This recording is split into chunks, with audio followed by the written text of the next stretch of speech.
Well, hello, and welcome to the pre-game for Sword Coast Chronicles. This is DM Galabond, and as always, you are listening to the lovely sounds of Syrinscape. This is Friendly Tavern. Music is playing. Patrons are enjoying some pints and some food. And every now and then, when somebody has a little bit too much, yes, there's a obligatory belch. Players, welcome. How are you guys doing? Now very hungry. Other than that, pretty good. Good. Okay, we are getting most of our players in. We have one player we know that is not going to be able to join us tonight. Ivy is not going to be able to join us, and Goonie has checked in to say that she's going to be a few minutes late. But we have several of our players. We have enough that we can go ahead and get started.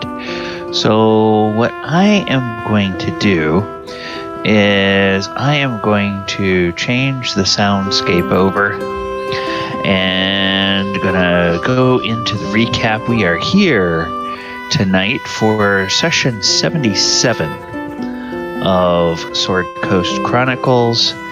And it's a session that I like to call an Inconvenient Vow. And what we are going to do, we are going to... last time the party was in two different places. Most of the group was over in Maelstrom. And they were doing some work in the forge and doing some research in the library, studying some spells, and Tack had been helping Mulek with the engraving and also helping Krenraid with the forging. And then over in Waterdeep, the bards were getting into trouble. And they actually did some good research, and they have a bunch of information they need to bring back and share with the party at some point. But they succeeded in getting themselves into a little bit of hot water. But the first thing we are going to do is we are going to go back to Maelstrom. And we are going to check in with our folks who are there at the forge, and I believe that is going to bring us to Krenraid and to Thaldohr. Tack is probably going between the library and the forge at this point, so. Gentlemen, you're there working on the smelting these ingots. How is that work going? What's going on? So, this is a rather complicated process, so if you can give me a couple of minutes, that would be helpful. Because we need to do all sorts of little things to get, like, the gold sure. Spring and things like that. So I was going to say, in between that too, I'd probably pop in on Mulek, as he's probably smelting down some stuff. I'd pop in the library to see what Mulek. Okay, so Mulek, what are you up to in the library? How is everything going there? So Mulek is just sitting on, I believe, a chair on top of a table. Right? I think that's kind of how you had it set up. And I've just got another, I guess, little table on that table, something to prop up my spell book and just papers, and I'm just engrossed in, I've got my I've got. Oh, I forgot what it's called.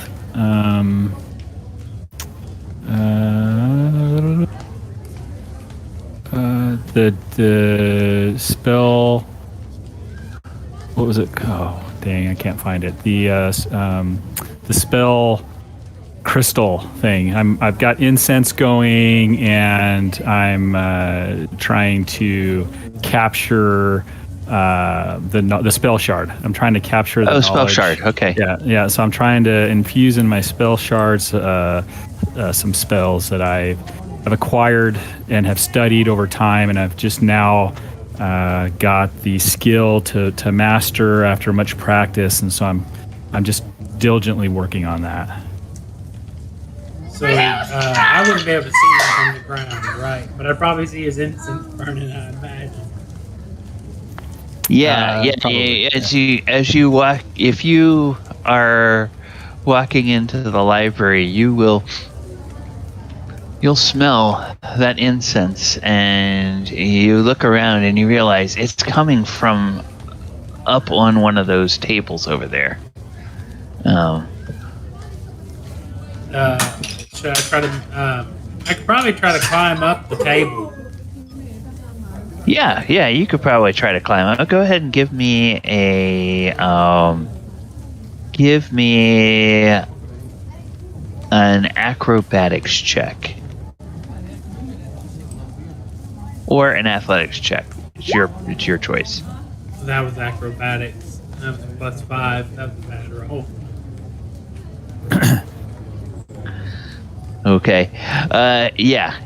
All right. You go and you find one of the legs of the table, and you start to try to shimmy up it, and you realize this table has just recently been polished, and this table leg is very slick.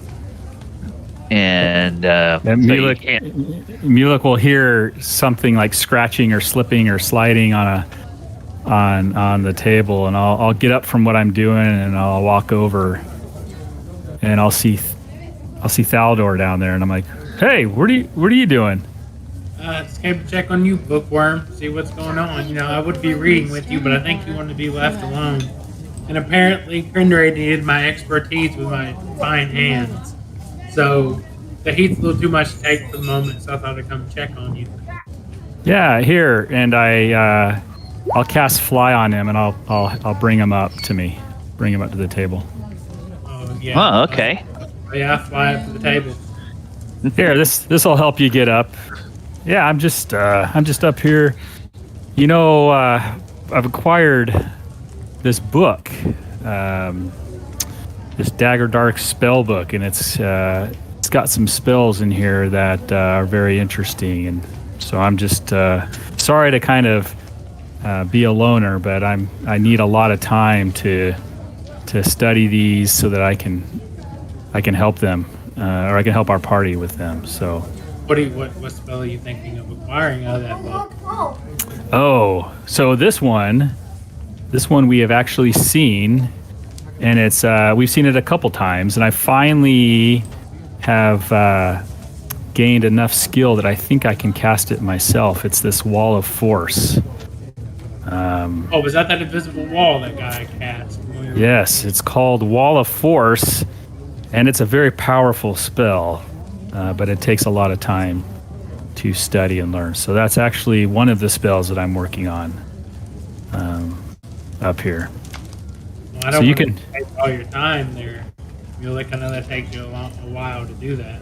It's okay. I needed to stretch my legs and rub my eyes. It's a little straining on the body. What's going on out there outside of the library? Not much. I mean, Krenraid's like a pig in slop, man, and in the forge it's going crazy. His mind's running a million miles a minute, slinging that hammer, and the anvil. And like I said, he just needed me for the drawings and stuff. And then also he said he needed me help play some delicate gold work or something. I don't know. I'm just there to be an extra hand, but I needed to get away from. I'm not made to be around the heats of the forge forever. You know what I'm saying? Yeah. He's made for that. I'm not. I know, but I don't mind helping a friend when I can. So that's why I came to check to see if you needed anything. No, just unfortunately, this is sort of a one-man show here. It's going to take me quite a bit. The more time I have to learn these, the more options I'll have going forward. And and I've been meaning to tell you, that book you got for me. Yeah, I was wondering about that. What is it? So that book I was able to study, and what it provides me is the ability. I can only do it 3 times, but if I notice someone casting a spell, I can identify what that spell is. Ooh, that's very helpful. Yeah. You can only do it 3 times in general, or 3 times. Three times, and then it's done. It's gone. It's just a 3-time use thing. So I'll have to be careful of when I use it, but it may come in handy. Sounds like a plan. I guess I better get ready to go back and help Krenraid. He's probably wondering where I disappeared to. He's had he's had his head down in the. He's like you with books when it comes to metalwork. Oh yeah. He's had his head down in the forge, just almost bringing in the charcoal. Yeah. He's like, oh hey Thaldohr, check this out. Hey, look at this. Hey, like I said, he's a kid in a candy store, man. And I'm happy for him. I don't mind helping. And Tax being really helpful as well too with stuff. So I mean, it's fun. If you get a moment, come check out what we're doing. Will do. And you've got a few more minutes of that fly spell, so have fun with it while you can. I think I will. I think I'll fly right back to the forge and impress Krenraid. tell him finger waggling. Show him what you learned, right? Yeah, that's it. I actually be careful, because Krenraid might drop what he's doing and come running to the library, because he'll probably think that it's something you'll learn and be able to do forever, and he'll probably want to fly. So I'll let him in the joke. I'll let him be impressed first. You guys know Krenraid very well. Oh yeah, we do. Well, send my wishes to them and tell them that I'm trying not to ignore them, but no, they'll understand. I'll let him know. Thanks, Thaldohr. Thank you. No problem. I pat him on the back. And then, as I always try to do, I want to slip a gold into his pocket. Okay, so make a sleight of hand check. 20. Okay, what's his passive perception? It's 17. Yeah, you managed to slip it in there, and he doesn't seem to notice it. By the end of the campaign, he's probably going to have like 100 gold in his pocket. Where did all this gold come from? It's my little inside joke. All right, so Thaldohr makes his way back through Maelstrom, getting some looks from some of the giants, who just sort of smile and shake their heads. And you hear a couple of them say, "Those small folk have been hanging out with the cloud giants too much." And so you go into the forge, and you come back into the forge, and Krenraid is over there. He's just going to town and working with those ingots. And Krenraid, actually, I'll let you take it, Thaldohr, from here as you come in. So Thaldohr, what I'll do is I see him, I fly above him, and I see him working, and then I land right in front of the anvil, like where he looks up. So he'll have to look up to see me. So. My head's down, I'm whacking away. I'm trying to form these this gold that I've melted down into cylinders. I got it better. So what I do is, I'm flying, I tap Krenraid on one shoulder. I don't budge. Okay. I tap him a little harder on the other shoulder. Yeah. And then I drop down in front of him. Krenraid!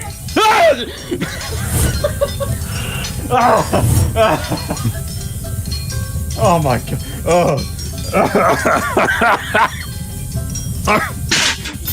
Smoke.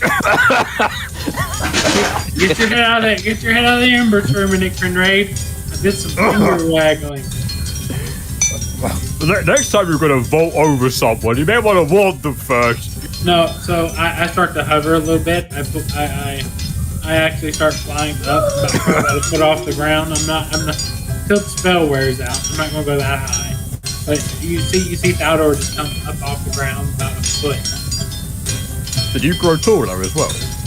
No, and then I go up another foot real quick. Just you see above the anvil, and then drop back down to the ground. My friend, I think there's something wrong. We need help. You're No. You're like losing ground. Like the stone's losing you. Like I don't know. You're up there. All right, finger waggling. It's okay. I learned something new. What, the stone's finger waggling? No, I learned. Get it? I went to go see Mulek real quick, and he cast a spell on me that I could fly for like 20 minutes, and I can do that. You could like fly like a bird. Yeah, 10 minutes. 10 minutes. 10 minutes. So yeah. I can fly for about 20. Whoa! Yeah. He falls down. Thaldohr fall to the ground. Yeah. Oh, I was only about 3 feet off the ground, so don't think I was.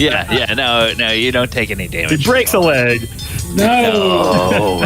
I'm too dexterous for that. What kind of game mechanic is this? Break a leg on tiny fall. I'd roll a dex save for that one. What are you talking about? +9 to dex? Whatever. Falling is pretty deadly in D&D, in all fairness. True. For every 10 feet. I mentioned I was 3 feet. So, Yeah. So, like, but you don't have any wings, though, so how are you, like... It's magic, Krenraid. Finger waggling. Remember? Magic. Oh, yeah, finger waggling. Yeah, now I get you. Okay. So, was that like you finger waggling? No, that was Mulek. I was just messing with you. Oh. But, okay, well, it's great that you're here, because I do need your help with quite a few things, right? You've got those lovely hands that are very, very soft and subtle. I don't know about that. They're a little rough, sir. Come on now. And lovely and petite. They're not small, but okay. Ask Mulek how many coins are in his pocket later. Well, won't he know how many coins are in his pocket? No, he won't. Actually, that's a good point. I don't know how many coins are in my pocket. Hold on. Well, there should be about 250 platinum in your pocket. Oh my god, you're right. There's so much platinum. Right. How much gold did we need? Did that give you enough gold, or did we got enough gold to melt down the cheese? I had enough gold, just about. I can melt it down, make that into an ingot, which I've just finished now. Alright. But there is quite a few other things we need to do to prep this here scepter. And I really want to be out these fire giants, so I'm thinking something real special. So, you come over here for me for a sec. Okay, what you need? Alright, so it's going to walk over to like a bench, an engineering workbench or a bench of some kind. And it's going to pull out a monocle. But the monocle has the lens removed. So, this is my thinking monocle. When I put it on, I'm smarter. Alright, hey, I'll be for it, Krenraid. Yeah, everyone always said whenever I got this on, I'm smarter. So they have to be right, because I feel smarter just wearing it. You are, buddy. You're as smart as a bunch. Thank you, I know. Right, speaking of smart things, you see these here squiggly drawing things? What are they called again? Lines? Oh, yeah, lines. Speaking of these lines, right, you see these lines that you draw on this lovely bit of paper, right? What I need you to do is, the same way that you did for his armor, I need you to make like a paper, like a paper, what's that? Yeah, that, whatever that was. Sure. It's like a picture on paper, right? Yeah, it's a template. I got you. Cool. Okay, so you got to do that, and I need you to do it in kind of like a running river pattern, right? And I want you to, if possible, I'll cut that out after the fact, right? Or better you could do it, because to be honest, I'm not really that. So, and I cut it out so it like follows kind of like a winding pattern, a bit like a river, right? Because back home, right, we used to have gold that flowed like rivers just beneath home. I can believe. Beautiful sight. Like, I'm pretty sure there was another place called the Lonely Mountain that had the exact same thing, but don't worry about that. Back home, it was beautiful, right? It was a beautiful thing, and I think that would translate that beauty, right, over into this metal here would be a lovely start to do this. So I'm thinking we have like rivers of this gold filigree, as it's called, winding their way up to the nails of the scepter, kind of like a weaving pattern, make it look very fanciful, right? Speaking of the nails of these scepters, Tack, get on this as well. So, yeah, I think so too. Right, these nails here, right? I've got them written down. I think that we do a nail in each metal of the dragons that are here or that he knows, because I remember. I need to check back. Do you remember? The bronze. I don't remember. I remember. There was a bronze one, and then there was another metal one, and a shiny one. Okay, there's a bronze one. Yeah. We have a bronze dragon. I think was it. Thaldohr would know because he knows he remember all the dragons on the keep. I gotta use keen mind, DM. What types of chromatic dragons or metallic dragons were on the keep? There was, I know, 2 bronze dragons. There was there was 2 bronze dragons. There was 1 copper dragon, and there was a moonstone dragon. Before that, the first description we had about the first description that we can remember of metallic dragons, was that one was he basically went over, metallic dragons. These guys are good. I know a couple of these people, and chromatic are bad. These guys are bad. A couple of these people. Right. Your blues, your blacks, etc. Yes. So what Krenraid wrote down was bronze, silvery metal thing, gold. Okay. All right. So he's really looking at that and he's thinking, what's a silvery metal thing? Do you reckon it's like a piece of seafood or something? No, would it be silver? Oh, it could be silver. Oh, it is silver. Yeah. See, I smart. I even read it down. I pat him on the back. Good job, Krenraid. Thank you. We work out, right, so we got the silver, we put it down when we get it into these nails, right? And I'm thinking we have like a 3-pronged dragon kind of rising up and clasping this pearl, right? Right. So, and I know these pearls can be used for finger waggling because the giant said so earlier. So that's an extra, fun thing. That one of these dragon guys can finger waggle with this scepter. And I kind of want to make it functional in that regard, right? Very, very fancy, but a tiny bit functional. I think Felgolos could make that work. Well, but honestly, they always say sometimes less is more. Not in this competition. Well, yeah, but you don't want to get too crazy. Oh, don't worry. This is pretty simple in comparison to what I think those fire giants are going to make. Did you see their armor? The way they were kind of folded and bent, the way that it did with their massive frames. I know they're big, so it's easier for them to make them, but... Oh, that was fancy work. Well, what I was going to tell you, Krenraid, is you could do bronze for one of the fingers, silver, and we could do copper. That wouldn't be hard. I don't have any copper. Does anyone have any copper coins? I got a couple. I do. Does anyone have 68 copper coins? I've got 43. I've got over 100. Oh, we're good. All right, if I'll give you a plat, right? If you could lend me 68 copper. Throw me a gold piece. Yeah, gold piece is fine. Okay. We'll call it even. And I'll give, there you go. And Tag has a platinum. So I'll give you all 43 of my coppers. So there you go. Thank you. I'll give you a gold. I'll give Tag a platinum. Can you give me the other bit? There you go. Thank you very much. All right, so we've got 68, which is the required number of coins to smelt down into a good brick, right? But we're not going to make a brick. I'm going to make this slightly more complicated. We're going to make cylinders. And that's because when we actually want to make the nails, doing it out of a cylinder is way, way easier. And we can use the cylinders later on to form like a kind of... how do you put it? It's like when a hill is like on top of another hill, which is on top of another hill, and they kind of coincide in each other. Layered? Yeah, that's it, right. So we get layers, right? And like an onion, we put them on be a layers. on the bottom.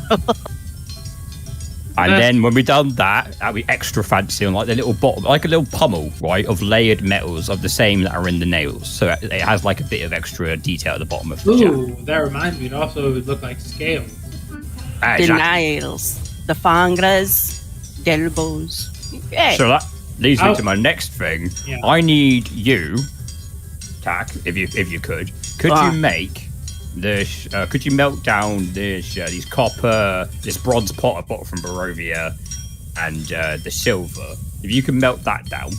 Oh, Thank you and very not much. be too hard. I'll get working on this gold filigree, which I need to make out into a spindle, right? So what I'm going to do is I'm just going to shave it off ever so gently and come back over to the forge. I'll show you what I mean. Because I'm going to need you for this next big Thaldohr. Thank you. Got you. Right, so come over here. And we're going to take this gold brick, right? And ever so gently, I'm just going to chip away. And a very, very thin slice of it. A bit like you're cutting into a very fine cake, but you only want to taste the top so no one notices. You chip. I got you. Also, what I have an idea besides just drawing it, I could etch this. Like, take a, what is that? I know what the tool is, and I think Thaldohr would know what it is, because it's kind of like a file, or it's kind of like a chisel in a way, but I can etch her the drawing. Yeah. Where all you have to do is fill it in with the filigree. Right, so what I want to do is I want to have it kind of like be a bit 3D. So what we're doing is making gold thread, right? We're going to make it into a spindle by weaving these shavings of gold into a piece of thread, right? It's basically a very, very thin piece of gold. And we're going to layer this on that paper, right? That you are very kindly going to prepare in a bit. Yeah. So it needs to be like yay thick, and he'll show you kind of like the thickness by shaving it away and kind of like twisting it with his grubby hands, but it bends it slightly, so he does it again, and he does it again, and does it right this time. Unless I need to roll a check for that, Gally. Yeah, make me, if you're doing fine work like that, make me a dexterity check. Dexterity check, very happily. 16. Okay, yeah.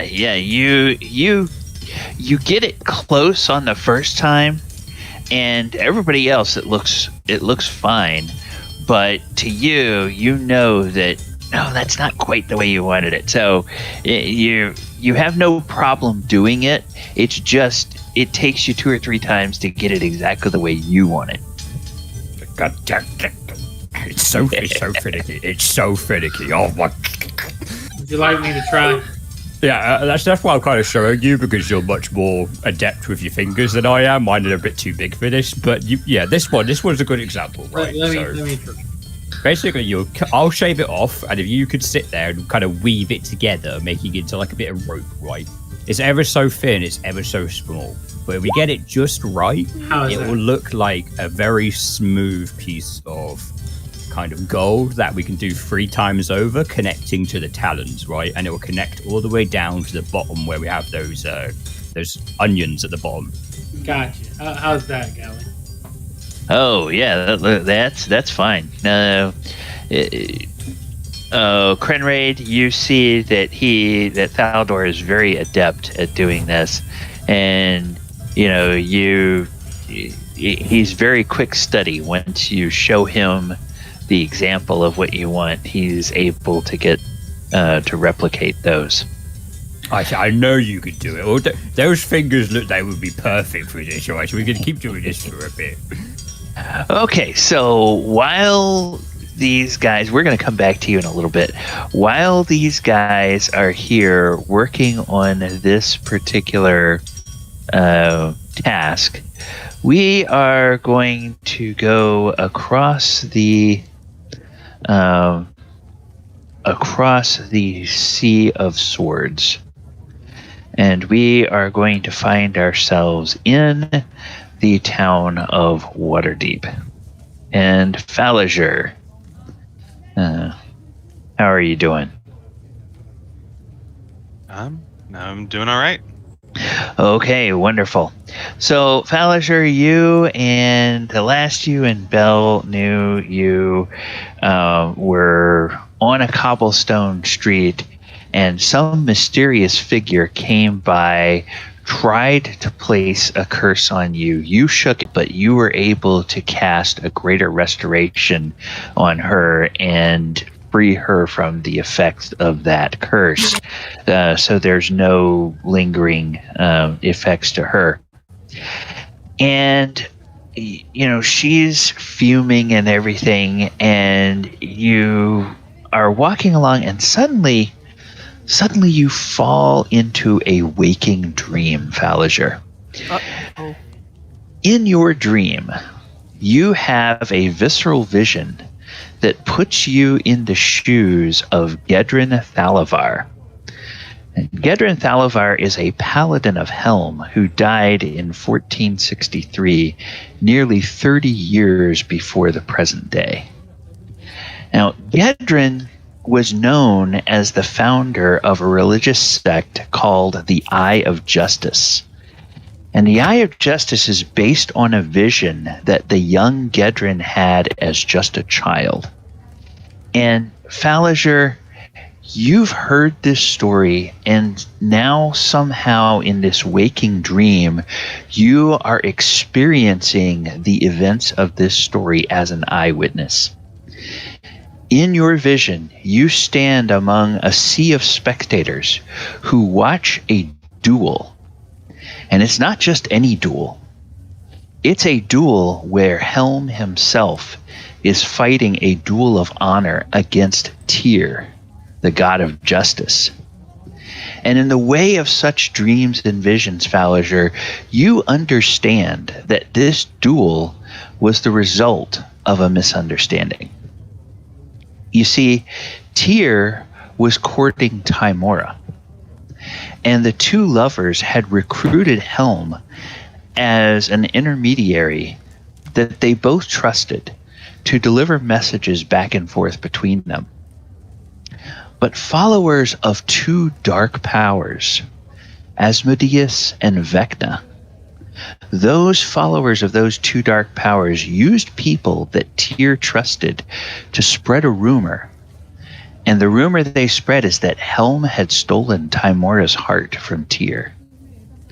And in addition to the rumors, these wicked people twisted truths to create circumstantial evidence that Helm would soon win Tymora's love and steal her away from Tyr. Now, eventually these whispers and circumstantial evidence became so overwhelming that Tyr was persuaded to believe they were true. Tymora and Helm refuted the rumors time and time again, but Tyr was convinced he had been betrayed, and he challenged Helm to a duel for the honor of Tymora's hand. So, Falazure, now you're back in that sea of spectators, and you watch helplessly as the duel ends, with Tyr striking a fatal blow to Helm. And in the aftermath, you see Helm's divine essence being absorbed into Tyr himself. And so Helm's aspect of guardianship and watchfulness is now encompassed in the portfolio of Tyr's domain of justice and honor.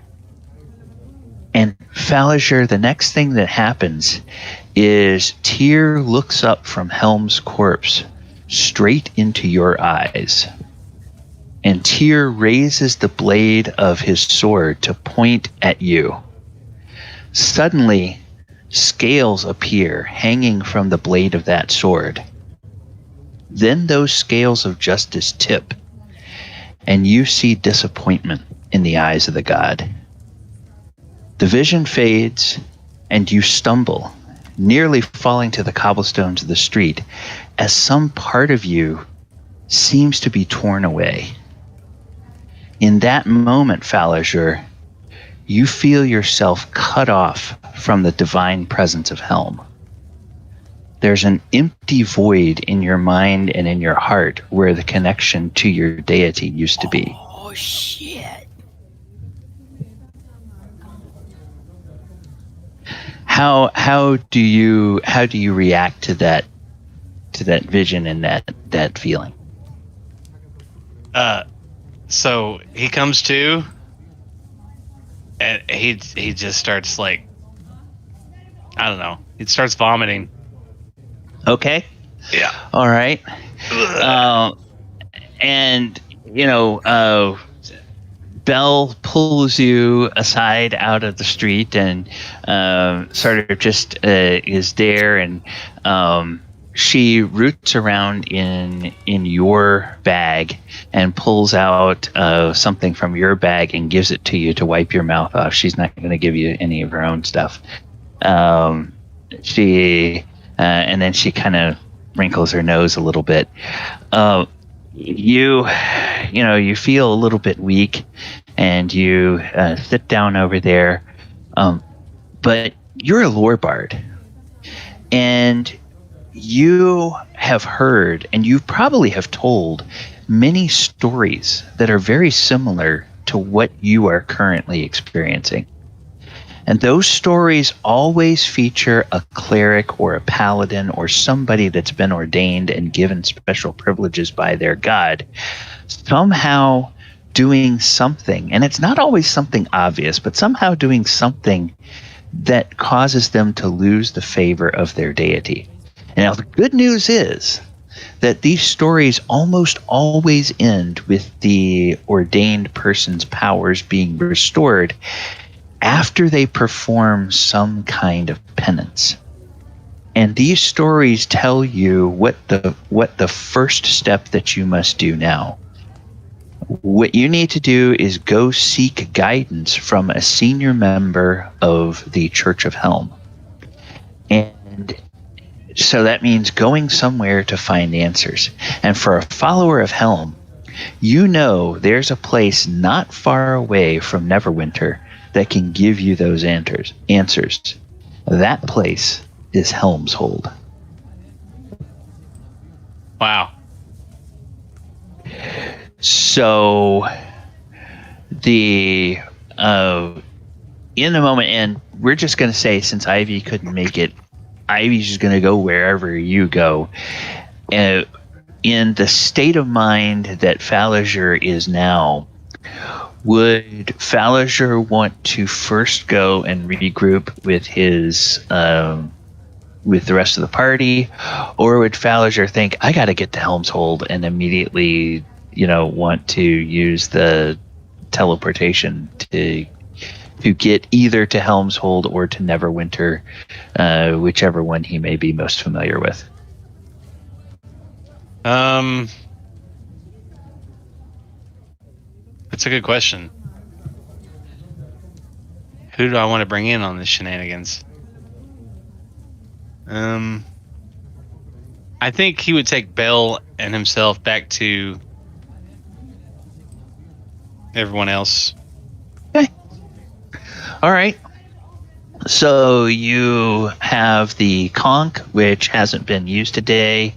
You can blow the conch, and you show up back in Maelstrom. And when you start to ask around, you find that most of your friends are over in the forge, but Mulek is over in the library.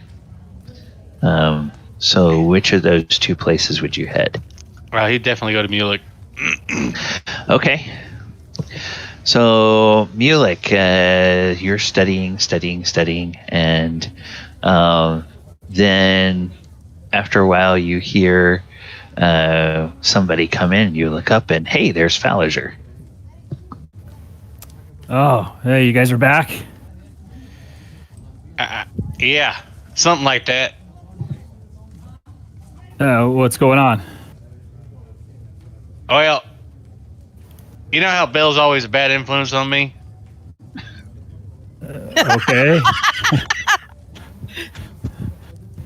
Yeah, I guess. Maybe. Well, we got into some shenanigans in Waterdeep, and I got a little overzealous and a bit chaotic, and well, I'm just going to come out and say it. I lost my cleric powers. What did you do? I mean, I don't know. I thought Helm was pretty neutral, you know, just protect people and stuff. But I guess he didn't like what I did. So, well, you just bought some stuff, right? yeah. I got my cleric powers taken away. That's what I bought. Okay, that doesn't sound like a very good deal. So you lost your cleric. So obviously you did something you weren't supposed to, and you lost your cleric powers. All right, I may or might have tried to cast modify memory on a well-established shop owner. Oh, yeah, I've heard of that spell. And it failed. Twice. Twice? Wait until Thaldohr. I'm gonna give him so much shit. So you didn't buy anything, and you lost your cleric. Well, I'm not much of I don't know much about cleric stuff. I'm too damn ashamed to tell the others. So I'm here to drag you to the head of my order and help me get this situated. Oh, what can I do? I don't know anything about cleric stuff. I just need your intelligence and your how do you say well, you know how you never drink and do anything fun? Well, it's fun to me. It's fun to me. Well, I kind of need a little bit of that influence in my life right now. So a godly influence, one could say. You're the most responsible person I could think of, and short notice. So you're it. All right. Out of character, like how much time has transpired from... You have spent a good 10 hours from the time you got over here, because those guys smelted all of that mithril, and now they're starting to work on that scepter. And the two bards spent most of the day in the library researching the dragons, and they were just heading over to do a shopping run before they came home. So yeah, you've had time to finish up your study of one of those two spells. Okay. So whichever one you would have done first, you've had your 10 hours. You'll just need to get another block of time at 10 hours to finish up the other one. All right. So I've removed the components to do that. All right. So 10 hours. So what is it? It's probably like 6 in the evening then? Ish? Early evening-ish then? Yeah. So Falazure, you want to do this right now, or I mean, do you want to do it first thing tomorrow? What? It's getting kind of late. Well, hell's bells, I want to do it right now. Oh, and I mean, I might have pissed off a very high level wizard, or at least he might have put a contract out on me for who knows what. Oh my gosh. Yeah, this guy came by and tried to put a mean curse on me. I resisted it, but Bell got zapped, and I had to use a greater restoration spell to heal her, and then that person disappeared. Well, okay. You evil wizards, cleric losing powers. Is this something that maybe I don't know. I'm thinking maybe we want to involve the whole party. I don't know if. I mean, what if we get entangled in something that neither of us can handle, and it's just the two of us? I mean, I don't want to brag or nothing, but we're probably the two best party members in this whole group. So, oh goodness, you're starting to sound like Mordenkainen. Damn! Ow! Woo! What a burn! It collapsed back. What a burn! Oh god. So, all right. So, how many charges of your helm do you have? Your teleportation. I got 2 charges left for today. 2 charges left. All right. How long do you think this is going to take? I have no idea, but you know those boys are so busy in the armory; they could be there for 2 days and not recognize how much time's passed. All right. All right. This is literally a quest from God. But that's not true. Thaldohr know how much time has passed. All right. Okay. I've got an idea. If this looks like it's going to go south, or it's going to take a little bit more than what we think, we're going to have to return back here and involve the rest of the guys. Okay. Yeah, absolutely. Of course. All right. Do I look like a person that doesn't know what he's doing?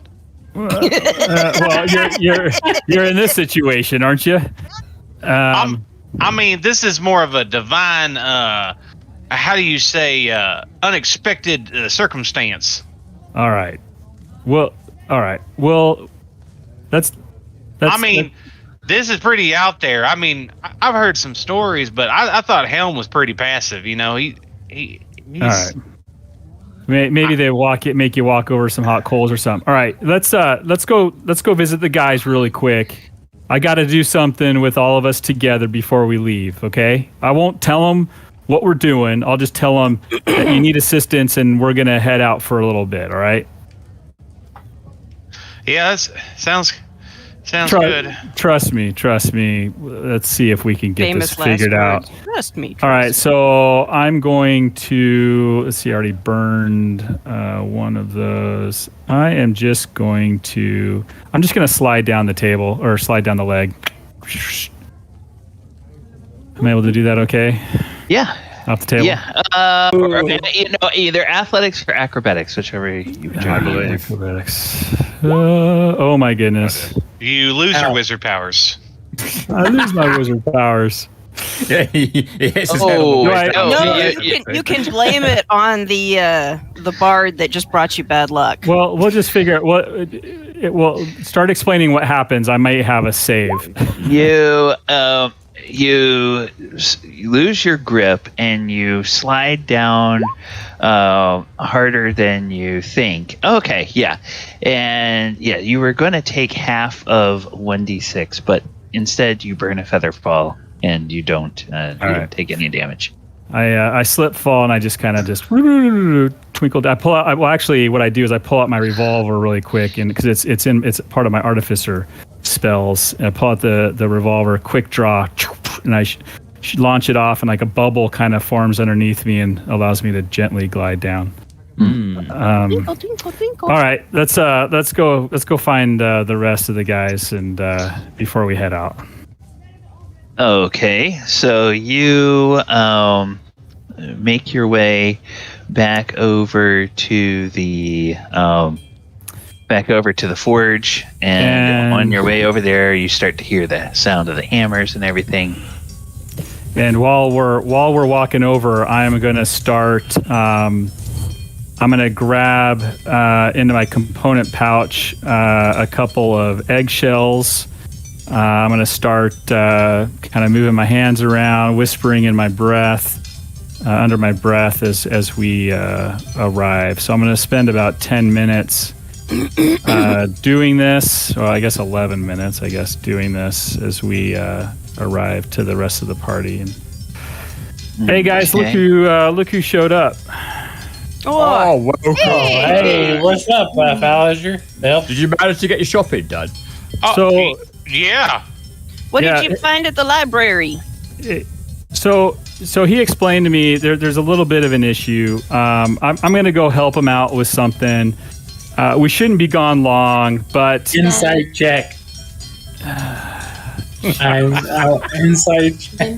Why? I mean, technically that is correct. I guess Go ahead and make an insight check. I guess I shouldn't be. You make a deception check.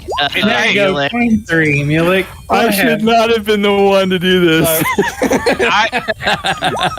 Bardic inspiration, but it doesn't matter. It is funny.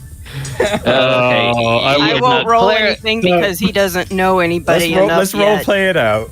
So Clearly, Thaldohr's got a Falzaure- smirk on his face, and he's looking Yeah. at Mulek like, "What's going on? Don't lie to me." Use your time powers. It's not gonna help, man. I'm not good. I kind of whisper this under my breath. I'm like, dude, I should not have been the one doing this. Well, Falazure, go ahead. You explain what you needed help with. Go ahead. Yeah, Falazure, explain to me what's going on that you need help with. Well, Don't tell me you got another kid somewhere.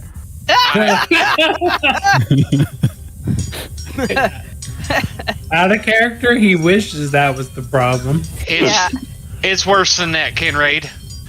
Worse than that? Goes, whoa. How many kids you got? He's got Damn. one every port, I'm telling you. Triplets. What did you do, Falazure? What did you do? Well, I should mention this time, what did you do? let's just say it involves a powerful woman and a duel and a disgruntled power structure. Yeah, that sounds about right. Just run insight check. I'm gonna insight you. It Okay. sounds like he's fighting for love. Did you duel some noble or something? Shit. Actually, Thaldohr, yeah, you feel like he's being honest. Because technically, he is telling. He is. True, to a All those degree. elements were. All So, those elements were there. I'll lean over to the dwarf and go, Krenraid, and go, is he always like this?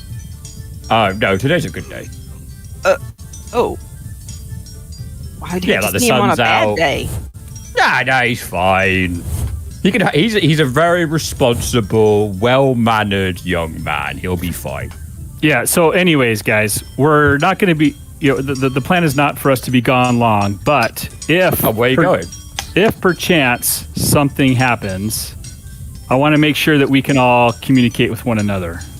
Yeah, if we can reach out to you, if something happens to go sideways. And so I will cast this as a ritual, telepathic bond, so we can all for the next Nice. hour communicate with one another. Ooh, no range on that? Nope. Nice. Oh god, Well, wait a minute. it can't go to another plane of existence, but there's no other range. If that's happened, something's gone terribly wrong. So wait a minute. So that means I can up to 8 willing creatures. So who do you choose? Do you really want Krenraid talking to you all night? Well, No offense. Who do you really want talking? He makes a very valid point. I talk to myself a lot in my brain. He You don't wanna does. listen to any Well, of you this. don't you have to think to who you are Yeah, thinking? yeah, you. It's not a. You don't pick up everybody's stream of consciousness. It's not an open mic. Okay, well, it was a good idea. That's kind of funny. I think about you guys all the time, though. I'm That is definitely going to true. butt out you. Oh, well, yeah. I mean, Krenraid very well could, like, every now and then think, I wonder where they are. Hey, are you guys okay? Hey, are you guys okay? Well, Mulek's really smart. I'm So- sure he's got this. Mulek. Oh, hey, Mulek. So I didn't think this through. It's already done. It's already Okay. cast. Did you Okay. tell me you were doing that? I picked everyone. Okay, Right. so all right. So I allow you to telepathically speak with me because of my ring. Oh, yes. So I have that ring. So, Yeah. I would have said what I was doing. Yeah, but I would have Yeah. picked everyone. Yeah. So So I think to myself, as you done that, is that a link just with everybody or just you? this is no, it's no everyone. Okay. Linking each So- creature to all the others, so we're all Yep. linked. So I think real hard, real quick with my wit, and I look at Falazure thinking, what the hell did you do, Falazure? Can only me and him hear each other, or everybody? And with that, I'm like, Falzaure, I'm ready to go. If you focus on each other, then yes, you can send direct messages. I send him a direct message. Then I'm looking at him hardcore. What did you do? I mean, I told you already. That's what I respond. And before you guys take off, Falazure, just in case you didn't see it in the Discord, give yourself a DM inspiration. That was a great job rolling with that. That was awesome. Well, be safe. You hear in your head, be safe. And I look at Mulek, keep him safe, please. Well, I'll do my best. Okay, so Falazure has traveled far and wide. Does Falazure have more familiarity with Helm's Hold or more familiarity with Waterdeep? I'm not Waterdeep, Neverwinter. Helm's Hold, probably. Okay, all right. So you guys do. I'll just say, for purposes of this, you're very familiar with the place, so you have hardly any chance of having a mishap. I think it's a 5% chance of something going. Yeah, you get there fine. And as you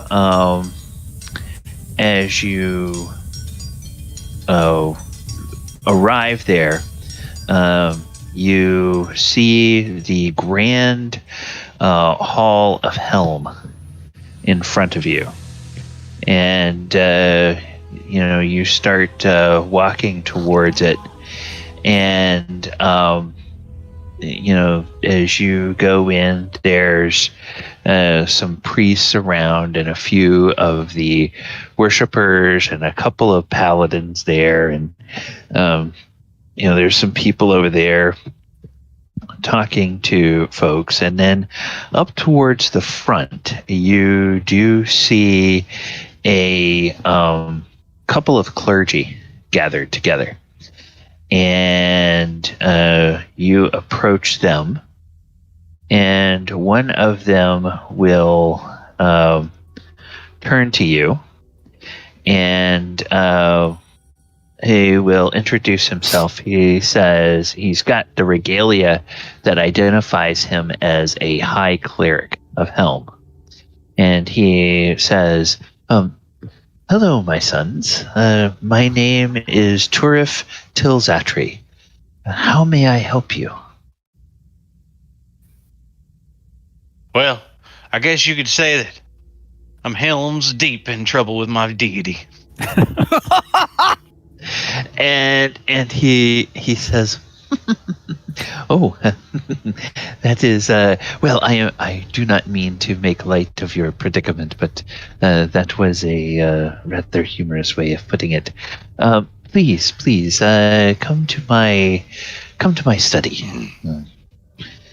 And so he leads you back to a small office. It's a rather plain office. The only real ornamentation that you have there is his armor, and his weapons are on a stand in the corner. And he's got, or I guess 2 stands, one in each corner. He's got full plate armor that looks kind of more like ceremonial armor on the one stand, and then on another stand he has his chainmail armor, and they both have the tabard with the insignia of Helm and the shield and the sword and all that kind of stuff and everything. And he pours some water for each of you and pours some water for himself, and he bids you sit down across the desk from him. And he says, very well. So, first of all, my son, what is your name? My name's Falazure. Ardenaeus. Falazure Ardenaeus. Falazure Ardenaeus. And he says, seems I've heard that name before. Well, I doubt it. It's not a very popular name. Liar. Wait, are you a performer by chance? No, I don't particularly like acrobatics myself. A musician, a storyteller.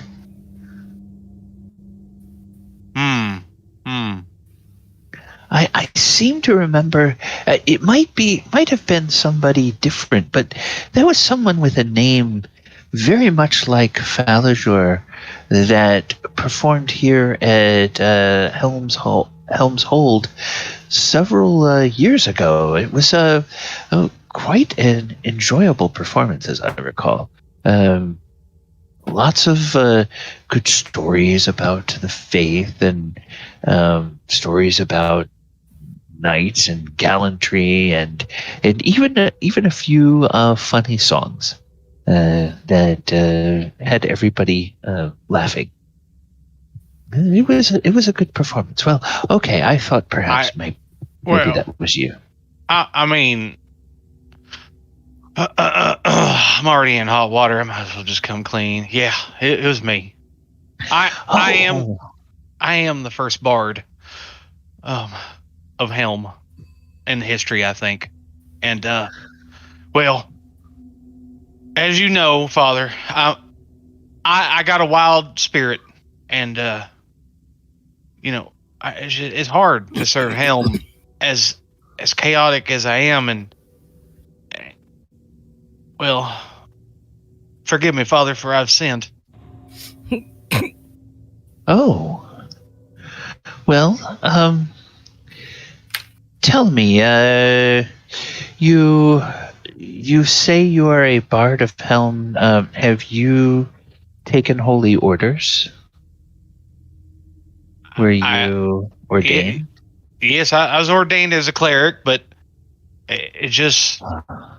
I just felt like I was called to the road to travel and yes, sing and tell songs and adventuring, and I don't know, I can't explain it, but I just felt like I had a great calling ahead of me. Why, yes, there's many tales of knights errant of the faith who have gone and recorded wonderful deeds in the name of Helm. But you say that you have sinned. Is this something you wish your friend to hear, or would you prefer if he wait outside? Oh, he knows what's going on. Oh, very well. Well, tell me what has happened, and I will do my best to divine what the root of this ill is and what path you must take to return to the good grace of our God. Well, it all starts with a spitfire of a tabaxi.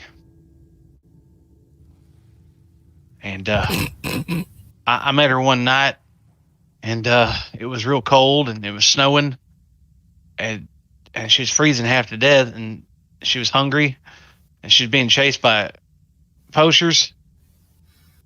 And I just, I'm a generous man, and my heart broke, Father, and I'm a big softy inside, and I let her sit by the fire, and next thing I know, I was feeding her, and hell, next thing I know, I can't get rid of her.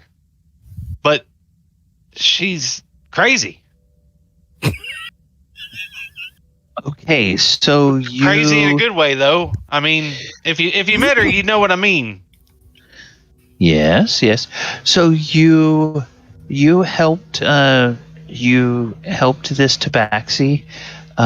You guarded her from danger. You were watchful over her, and somehow, because of that, you lost your you thought that was sin? That sounds guarding the weak and protecting those who are vulnerable. That sounds like something that Helm would call us to do. I don't understand. Well, was there something else that happened? Let's skip ahead quite a few months. Anyway, she's a terrible influence on me, but I love her to death. And, well, it's not her fault, Father. I've been growing in my faith with Helm, and I got these new powers as a bard, and I wanted to test them out. And she likes to get into mischief and have fun, and I was trying to impress her, and I might have. Oh hell! I'll just tell you, I cast modified memory on a predominant merchant in Waterdeep, and it failed twice. You cast modify memory for what purpose, my son? I was going to abscond with some merchandise. And the worst of it is, Father, is it wasn't even that much. I mean, I had like 4 times that amount of gold, but I was trying to show off. And he smiles a little bit, and he leans back and he says, yes. And in the aftermath of this, did you have any feelings of remorse or any, even something that may have subconsciously been a manifestation of remorse, any dreams or anything of that nature? I did kind of feel bad, and to be honest with you, Father, I feel like Tymora is influencing me personally lately, and I don't know if it has something to do with this ancient feud between the two of them, but I don't know. I just feel like her divine hand has been somehow being mischievously involved with me, because I just have the damnedest luck. I mean, you won't believe this, but I charmed a damn kraken just a few days ago. Charmed a kraken. He did. I find I make my, yeah, he did that. Well, goodness gracious. I mean, I didn't even know that could be done. You bring up the feud. Are you referring to the teachings of the Eye of Justice that relate to the duel between Tyr and Helm, sparked by competition over Tymora? That's funny you mentioned that, because I just had a vivid dream just a couple hours ago about that. And then it was so violent, I woke up and I started vomiting all over the place, and I lost my cleric powers. Or at least my divine connection to Helm. But you know what? I can't believe I thought he was a bit of a strong, silent type. Tyr's a bit of a, no offense, and he just kind of like does a motion with his hands, and he's, Tyr's a bit of a stick in the mud. Well, my son, I have good news for you. I do not believe that what you are experiencing is Helm withdrawing his blessing from you. I believe what you are experiencing is you are experiencing guilt that is not allowing you to accept the blessings of Helm. And there is a short ritual that we can do that in most cases gives you the absolution that you feel like you need. Your confession is the first and probably most important part of it. But, my son, if you will indulge me and allow me a short prayer and a ritual, I believe you will feel much better. Well, that's good news, Father. I tell you what, but what about this Tymora stuff? Can I serve Tymora and Helm at the same time?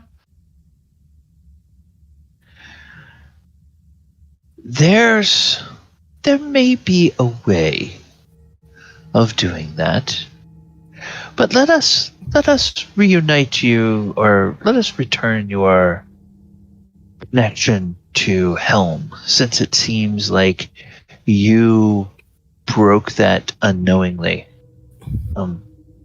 And of course you understand that if Helm provided you any benefits through his divine service, until you feel like those are returned, you will not have access to any of those. For instance, do you feel like Helm provided you with any special capabilities with respect to your combat, to your weapons or to your armor or anything like that? As long as you feel cut off from Helm, you will not be able to access those parts of yourself, and you will find yourself more vulnerable to attacks of the mind, because you will not feel like you have that protection and blessing of Helm to keep you stronger. Wait, so you're saying that somehow I have a divine guilt trip? Yes, my son, that is what I'm saying. And out of character, what he's telling you is he's telling you that as long as you have this, as long as you are cut off from your cleric powers, you will no longer have any armor or weapon proficiencies that came from your one level of cleric. You will no longer have the proficiency with wisdom saving throws. You will no longer have proficiency with any skills that you selected from the cleric skill list at level 1. You won't have any access to the domain spells that you selected from the war domain unless those spells are also on the bard spell list. And you won't have access to any spells that are cleric only, even if you currently or in the future get a feature of the lore bard that would ordinarily allow you to access cleric spells. Damn. Yeah, so fixing this is probably the first order of business, and then if you want to explore what it would be like to perhaps take on something of, a different faith or do something like that, then that would be something to do in the future. But this is like the sort of the restoration of all of that stuff. So yeah, if you didn't do this, that nice fancy armor that they're making for you, you wouldn't be able to wear it.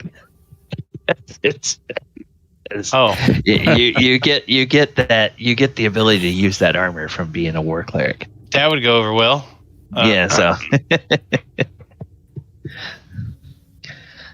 So back in character. Yes, it's a short ritual, only 10 minutes or so. All right, that sounds great. What do I got to do? Just bow your head and listen to my prayer. And the invitation is there for Mulek, but since this is not Mulek's ritual, he can follow along, or he doesn't have to. I just bow my head. Okay.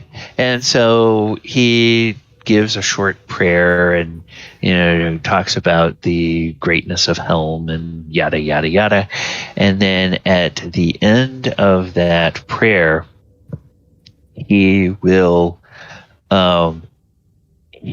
pour out a small vial of scented oils, and he will rub that on Falazure's head, and then he will take a vial of holy water, and he will pour some holy, or he will dampen his finger with some holy water, and on Falazure's forehead, he will just trace out the symbol of Helm in holy water. And as he does that, you feel whatever this was that was disconnecting you from Helm, you feel that melt away, and the familiar presence of your deity is back in your mind and in your heart.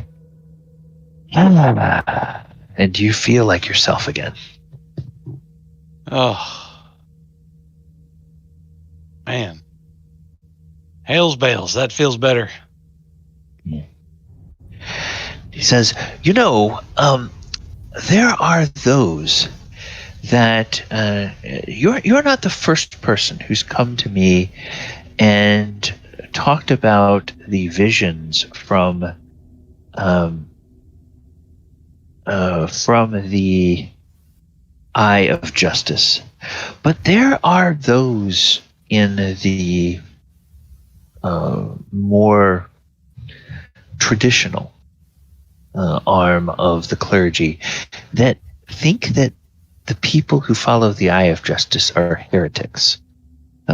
I myself keep more of an open mind, because it seems like in the last few years since Helm has returned to us as a deity, it seems like there is something more of Tyr's portfolio that is part of Helm's divine nature. He always was understood in the past to be a guardian of watchfulness and a god of guardianship and watchfulness, but now there seems to be something more of a sense of justice in him.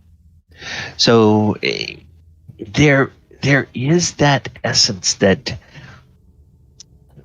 priests of Helm who flaunt the laws tend to find themselves more often than not suffering consequences. So it's just a thing to be aware of. Sorry, you cut out. Could you say that again? Oh, I'm sorry. He says that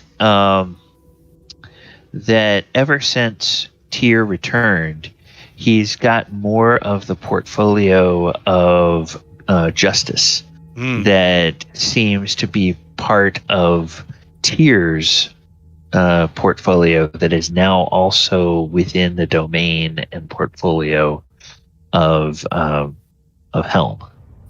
And so he says that that in the last few years, priests of Helm who have flaunted the law more often than not find themselves suffering consequences that they may not otherwise have, or they may not previously have suffered. Okay.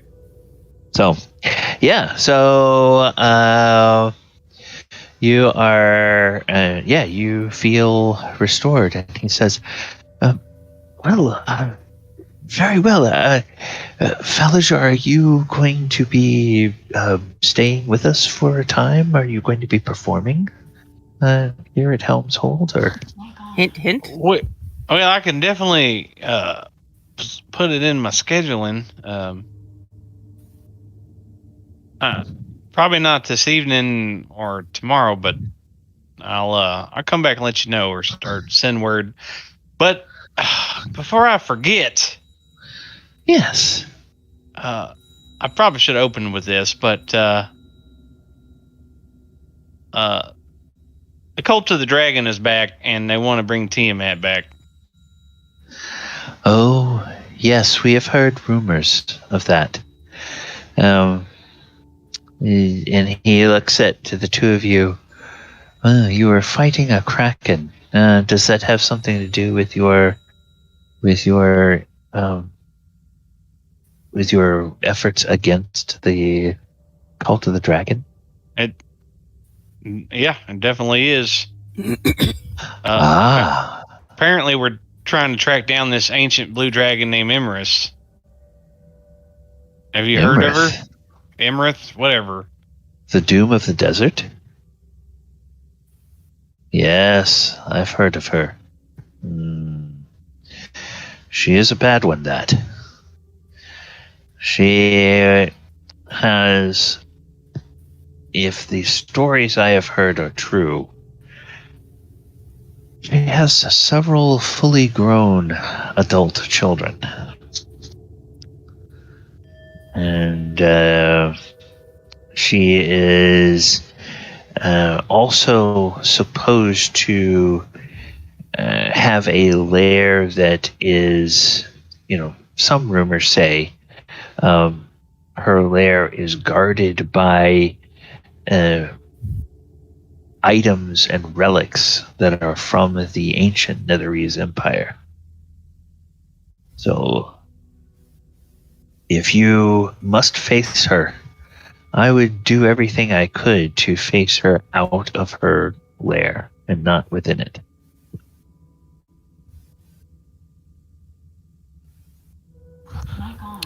That's good advice. Yeah, sure is. Well, Falazure, you're looking like I think we've got everything figured out here now. Yeah. You good? Yeah, let's keep this between us. How about that? I'm not going to say a word. They see right through me for some reason. Before we leave, my good sir, would you happen to know where I might be able to acquire some fine incense? Oh, yes. We have incense for sale. We do usually have, for some of the paladins, they have a supply that is available to them, but to members of the faithful or to members of the public in good standing, and you as a friend of a cleric, you would qualify as a member of the public in good standing. You certainly can purchase some at market price. Yeah, I'm looking to purchase about 50 platinum worth of fine incense. Jesus.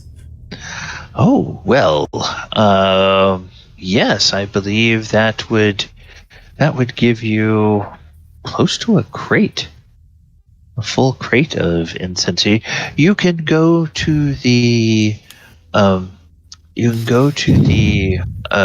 religious bookstore that is out beyond the entrance of the temple, and they have all of the additional accoutrements and items that are used in ceremonies, including the incense.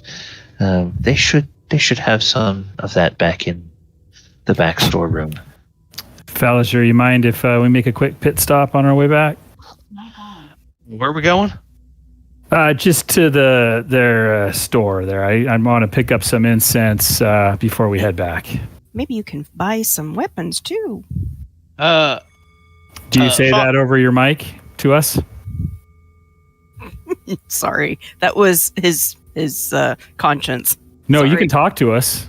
I'm not. We didn't. How the hell do we know? No, I'm just saying, if you remembered something, you could send us a message. Yeah, I could do that. Falazure, think we could head over there real quick? Hey, Father? Yes, my son.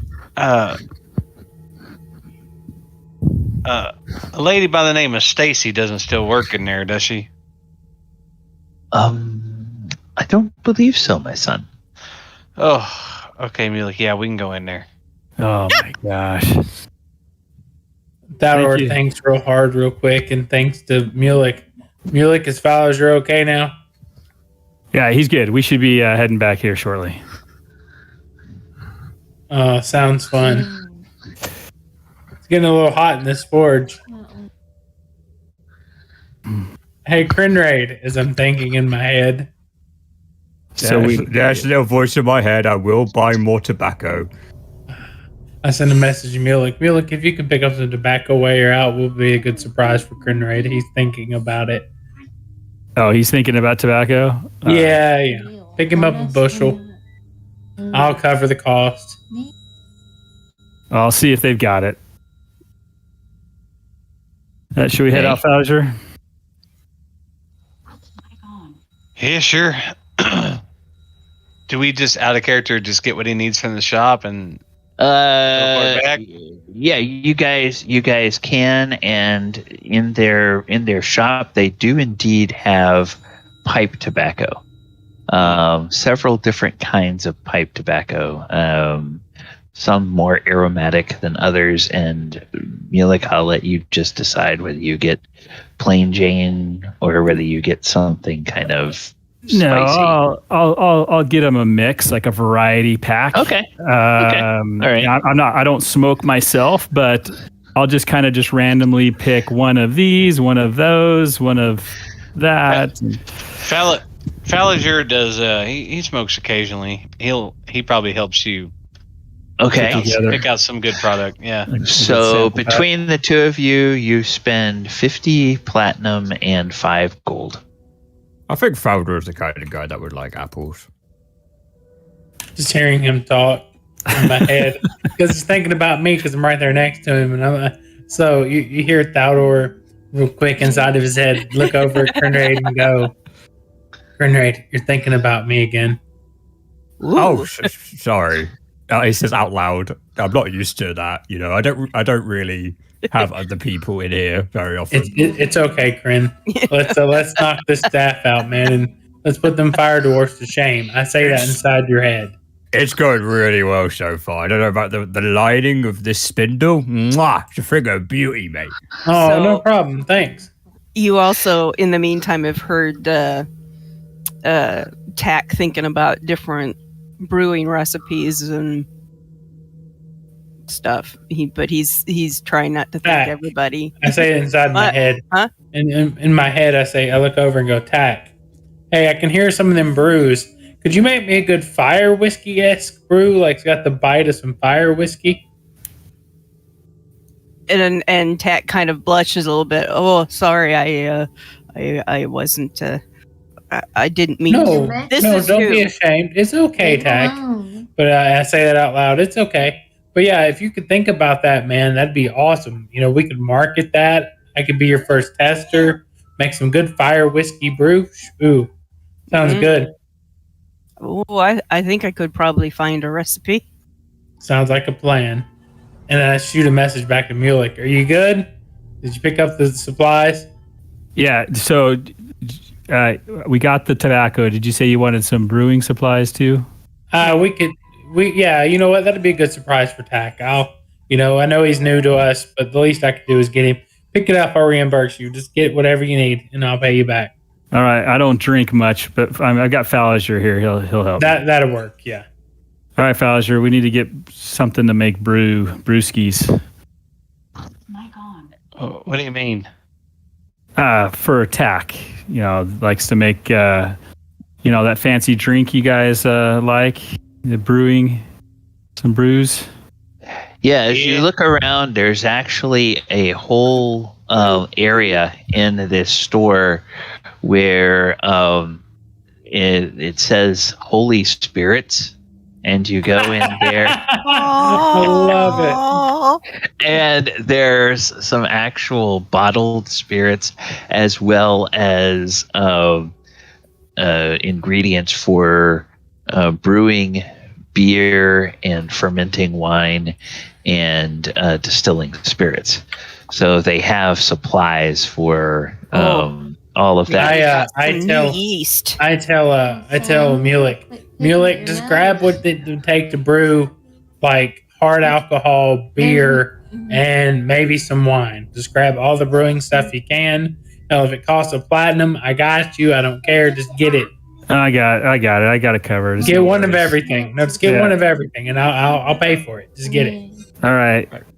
Did you hear that, Falazure? I don't know. I think that probably just came to me. I need to get one of everything. Yeah, one of everything for alcohol, beer, wine, like another sample pack. Meanwhile, then Tack looks over at his companion and goes, "So, do you guys happen to have a place you call home? Like a home base, or home is where the heart is?" I have to agree with our buddy Krenraid there. Right now, we're vagabonds. We travel city to city, and we've been to different planes of existence. It's kind of weird. So we'll eventually settle down. I'll clarify. I think home is where the heart is what somebody said, but I don't know what it means. Oh, it means that home is where you make it inside your heart. Okay. Well, the reason I'm asking is because, well, stuff can carry around in me portable hole. However, it makes it a little easier if it's actually if I have a place to put the barrels and the brew. We have a bag of holding. Well, it doesn't. Out of character, does Time Moon like you can put like meat and stuff like that in a bag of holding, and it'll keep for a while or keep. It'll rot. There is a in the other game, Galabar has it. It's like a chest of preserving. Yeah, it's a magic item. It's not. I think it's either a common or uncommon magic item, and if you put something perishable in there, it will keep it from. Because I'm thinking spoiling. He's probably got barrels in his portable hole, but I'm not sure how much of that would actually keep. Well, but if you're brewing, or brew. While it's in there. So keep in mind that the portable hole is 10 feet deep, so there's only that much space you could put into it. Just keep that in mind. Oh, I know. Right. Yeah, so for your purposes, there are brewer's supplies, which is right. I've got some.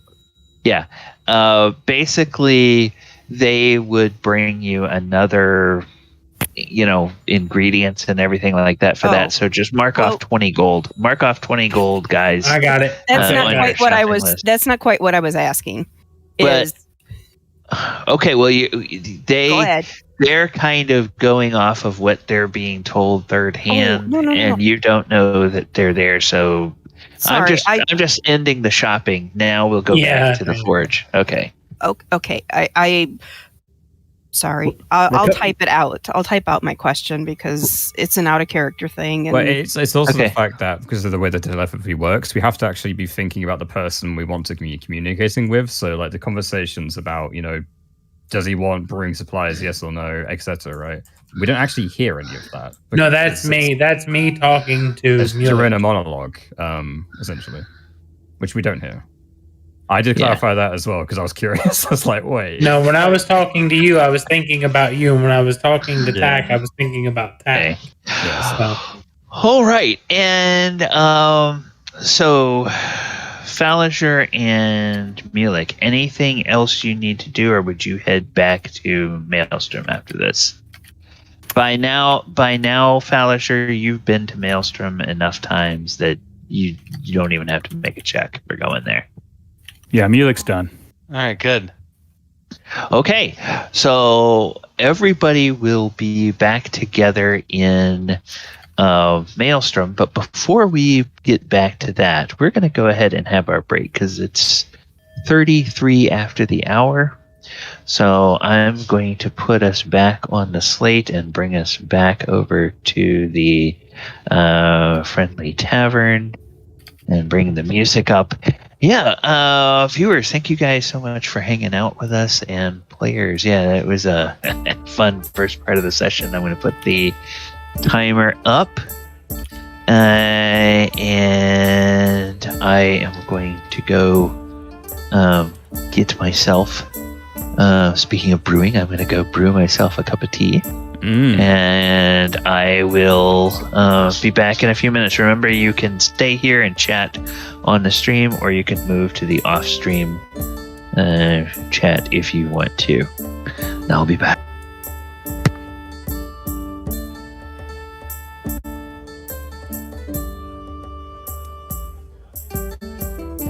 I'm gonna get myself some tea as well. That sounds like a great idea. Yeah, Already had some chai. I'll be back in a sec.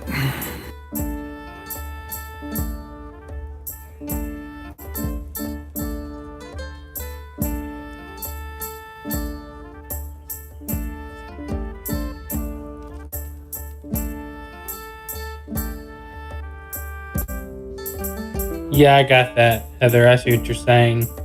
No, we just don't. Yeah.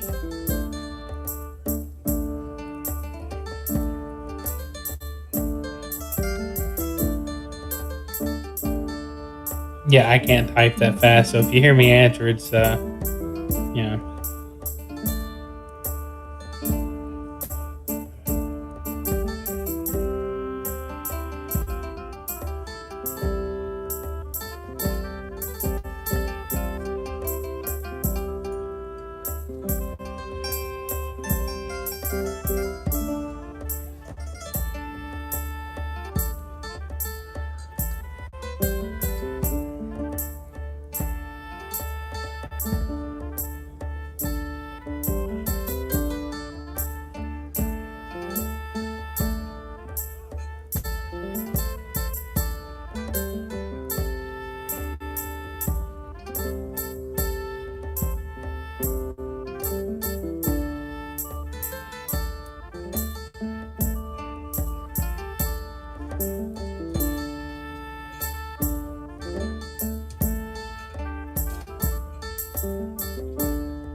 All right, everybody. Welcome back, Allie. Welcome. Yes, okay. So, everybody is back at the at Maelstrom, and so while those guys were gone, rest of you, were you still in the forge? Yeah. Working. Oh, yeah. Okay. All right. So when they Silly get back, they will head back to the forge. And so you walk in, and as you get towards the forge, Falazure and Mulek, you hear the ringing of all the hammers and the bellows and the hiss of the forge fires and everything. So, hey, those two guys are back. They're walking in now. Everything okay now, Falazure? Falazure's a very, understanding person. I'm sure he managed to get it all sorted away, right? Yep, absolutely. So what was the problem you had then? Sounds kind of hanky. Oh, I just went to my headquarters and told them about what's going on with the Dragon Coal, and about this ancient blue dragon that we're probably going to have a showdown with, stuff like that. We also brought back some presents, and Mulek starts pulling stuff out of his bag of holding next to Thaldohr. He walks over to Thaldohr and he starts kind of pulling stuff out of his bag of holding and handing it to Thaldohr to help pass out. Is the telepathic thing still going on, or is that done by now? Has it been over an hour? It's probably been an hour, yeah. So I whispered to you real quick. I was like, how much do I owe you? Don't worry about it. No, anyways, I slide 25 gold into his pocket. Do I notice? About to find out. Yeah, make a sleight of hand check. You might notice me doing that. Oh, yep. Your passive perception is 17, so yeah, you notice. What are you doing? What are you doing? I at least got to pay you for this. So I tried. You might want to check your other pocket later, though. Anyways, so I grabbed. To ask you how much gold you got in your watching pockets. this going, what? Thaldohr asked me later on, right? So I guess that was a good time. How much gold do you have in your pockets? Oh, I've got a lot. Yeah, I was like that too. No, I don't know. no. I point at a specific pocket, like up near your breast pocket. It's probably in your jacket. I point and said, "No, that one." There's probably I think there's at least a platinum and a gold in that pocket. So, anyways, where did this come from? Don't ask. Anyways, so I grab the gift and I go first. I walk over to Krenraid. I walk over to Krenraid. Master Krenraid. This is a gift from you, sir. Actually, it's from me, Falazure, and Mulek, and it's an assortment of tobaccos. How do you know I was running low on tobacco? That's amazing. We both smoke a pipe, my friend. I understand. So I mostly do it so I can make the funny monsters. I don't really care about the taste. Well, there's some good there's some good shit here. You'll be good. And then I pick up. I'm gonna need your help with this, Mulek. And we pick up the brewing supplies and walk over to Tack. Tack, I know we don't know you that well yet, buddy. We're getting to know you. You've been working hard. Here's a gift from all of us to you. Oh. Yes, and thank you for engraving that dragon on my pearl. That was awesome. Oh, well, you're very welcome. It's not very often that I get a chance to be around others of similar interests. Let's just put it that way. Most of the time I'm around people who want nothing but to drink what I make and nothing more. So, question though, do you guys have like a home base, a place that you go when you're not righting the wrongs of the world and all of that? I look over at Mulek. I'm thinking, well, we do have the castle we're staying in at the moment. Yeah, it's as close to home as anything. We've got a floating castle. Mm-hmm. Oh, we don't own it. We share right. it. Yeah. Okay. Yeah. For frequent guests, but there's plenty of room. I can't imagine it wouldn't be a problem if you were to set up your supplies there. Well, as you know, brewing takes time, and depending on what you're making, if you're wanting to make rot gut, it's quick and easy. But if you want to make a good premium wine or spirits, you got the goblins there to keep track of it while we're traveling. They're good cooks. Imagine they could keep an eye on it while we're out and about. Goblins, ogres, you mean? Are they goblins or boogers? No, they're ogres. Ogres. One of them might be boogers.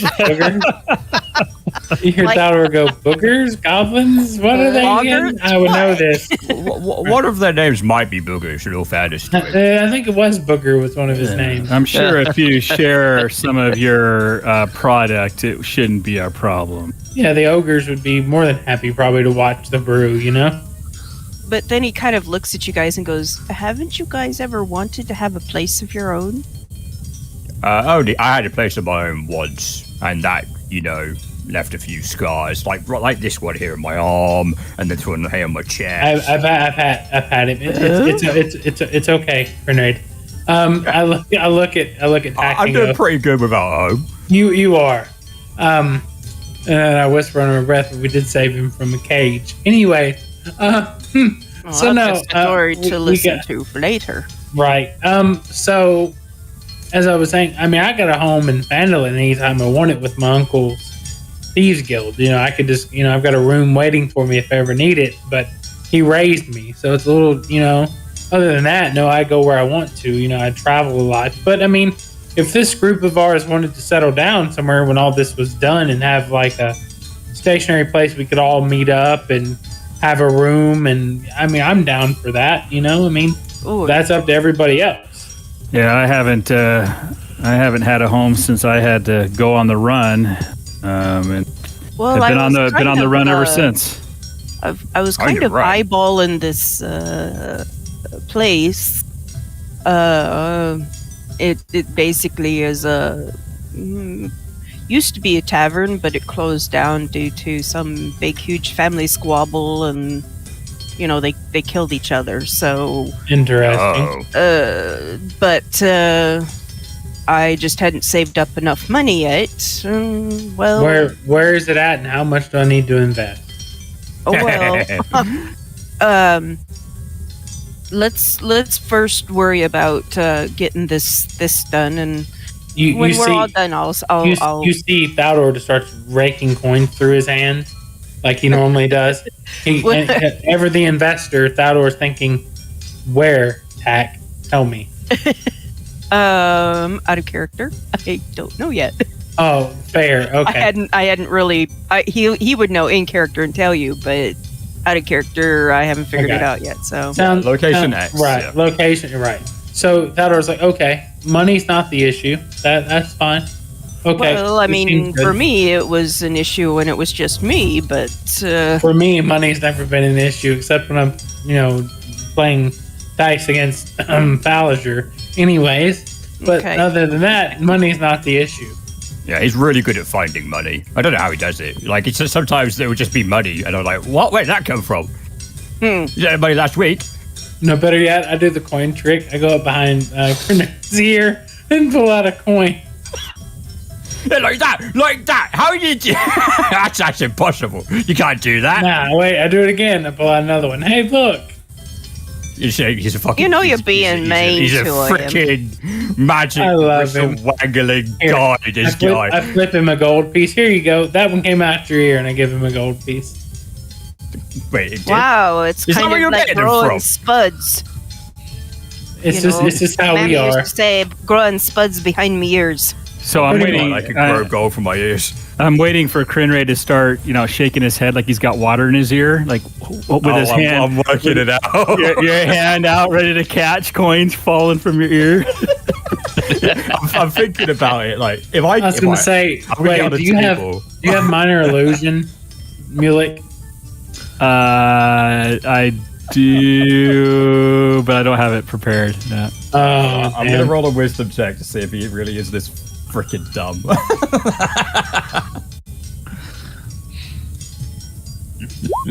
Oh my god. Absolutely yes, he is. Yes. First thing he's doing, right, he's getting on a table, because a table's flat like a bed. And he remembers, if I hang my head off the bed, right, I get really dizzy the next day and I don't feel so good. But now, I wonder if that's because I've got the gold in my brain. Krenraid. I'm watching him. I'm on the table. Poor Tack is like... I pick him up. I know he's hardy, but I pick him up off the table and set him back on the ground. I can roll for it. I mean, I got a 17 strength. I mean, I could roll for it. I don't think you need to roll. I think you could probably carry him in. Right. I don't that much. So I pick him up and I set him on the ground like, Krenraid, it's a trick. Watch. And I, imagine finger waggling, but not magic. And I just show him.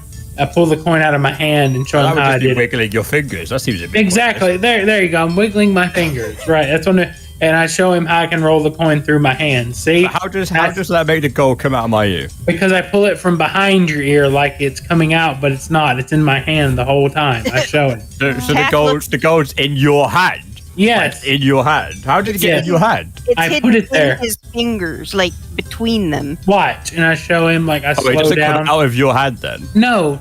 I pull it out of my pouch. And look, I show him. Pull it out of my pouch, slowly stick it in my hand, tuck it between my fingers, and then roll it and pull it out, like, showing him like the trick very slow. So Tack walks over to him and goes, "Here, that's what she show said. him how you do it." With me. He's so good with his fingers. So you there, Tack? Yeah. Okay, so I show Tack how I do the trick. Well, no, it's just I was volunteering him as like, okay, so show him in slow motion. Oh, okay. So yeah, I go behind Tack's ear and I slowly take and show where I hit it. I mean, it looks like you're teaching a 5-year-old, but it's great. So I'm like, this is very accurate to what's happening right now. Right. So it's like me trying to show my kid how I'm doing a magic trick. So I just, I do it, and that's how I did it. So don't shake your head anymore, Kren. There's no gold coins in it. Keep this one, and I pat his hand and put it in his hand. You know how much easier it would make me if I forget my bar tab and I could just wiggle my hand and buddy. gold would come out. Don't worry. Brilliant. Don't worry, the next drink's on me. Just for being mean, the next drink is on me at the next tavern we go to. But you weren't being mean.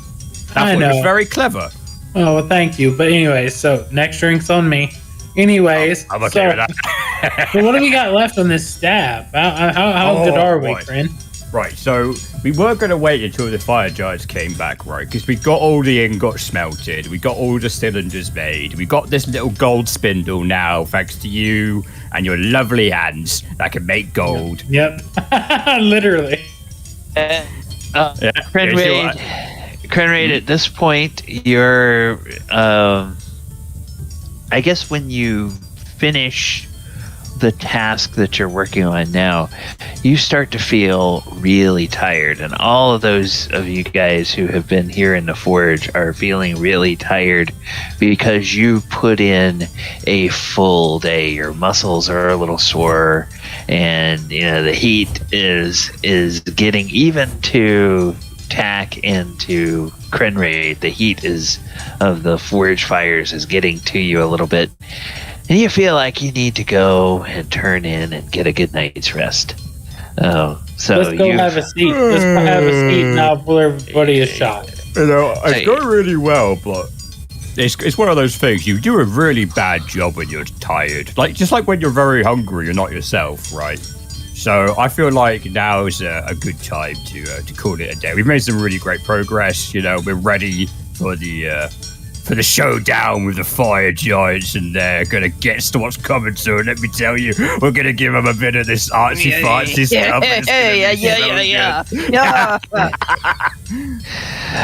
Okay, and as you guys go, I guess we'll just say that everybody goes and to the dining area and dines together.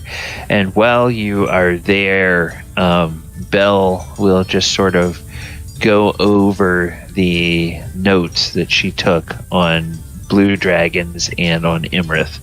And I'm not going to repeat all of that we did. There's just, we'll just say that you guys have a floating pool of knowledge on blue dragons and on Iymrith, so that as you're doing your planning, if questions come up and everything, we'll say that from your notes you know this and that and the other. So when you guys get to the point of starting to do strategic planning, then that will come into play.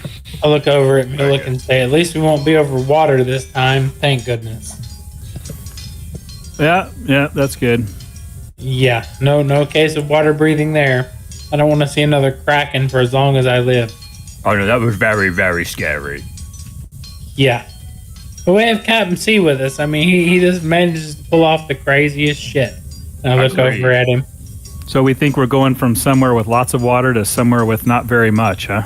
Well, that's what the notes say. It's what Bell just read off. I mean, dry desert area. I mean, do we know anywhere in the Sword Coast of dry desert area? Yeah, do we know where this Iymrith would be? She is supposed to have her lair in, I believe it's the Arenak Desert. Let me just double check. Wherever that is, I imagine we can get Count Tholen and Lord Felgolos to help us out and get us there. Yeah, so let's see. It'd be nice to have their support. All right. Okay. So. All right. Yes. Well,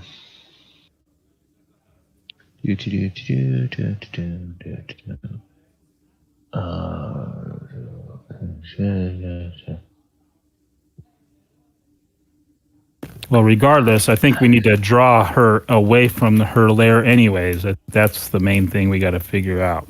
Yeah, the home side always has an advantage. Well, that's fair. Do we know what she likes? We could feed her dwarf, and I nudge Krenraid. I mean, I don't know where you get out of the dwarf. I haven't seen one in quite some time. Oi! Hey, he's one. Hey, dwarf. He's one sexy beast, man. I wink at him. Where's this other sexy dwarf you're talking about? And I say, you, buddy. You want to feed me? I'm not. I would taste amazing. Don't get me wrong. I've seen you would taste pickled is what you would taste like. I would taste. You see these guns? You see this lean meat right here? I would pat him on the back. Consider pat him on the back, like you know it. That's what she said. Right? She said that. See, I was right. She even said so. Then Tack just rolls his eyes like he didn't get it. Didn't get what? I pat him on the back end. It's okay, Kren. It's okay. Yes. They're pretty good, I think. Yeah. Bell's notes will indicate that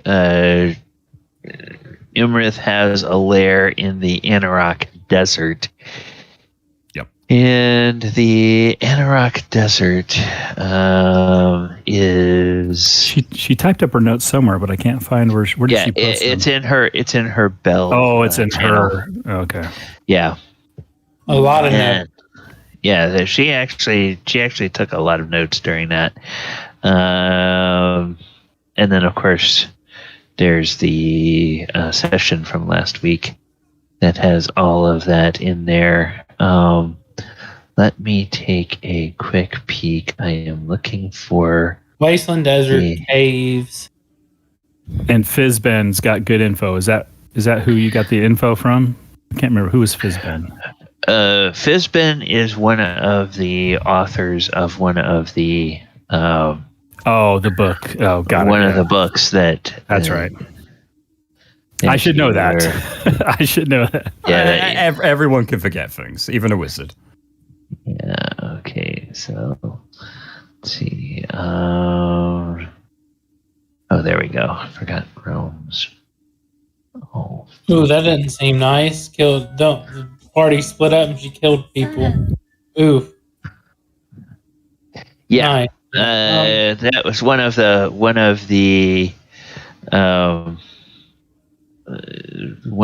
items that was talked about, that she was able to kill a number or several different adventuring parties, and the way she killed them is by getting them to all split up, and then she kind of took her time, basically very sadistically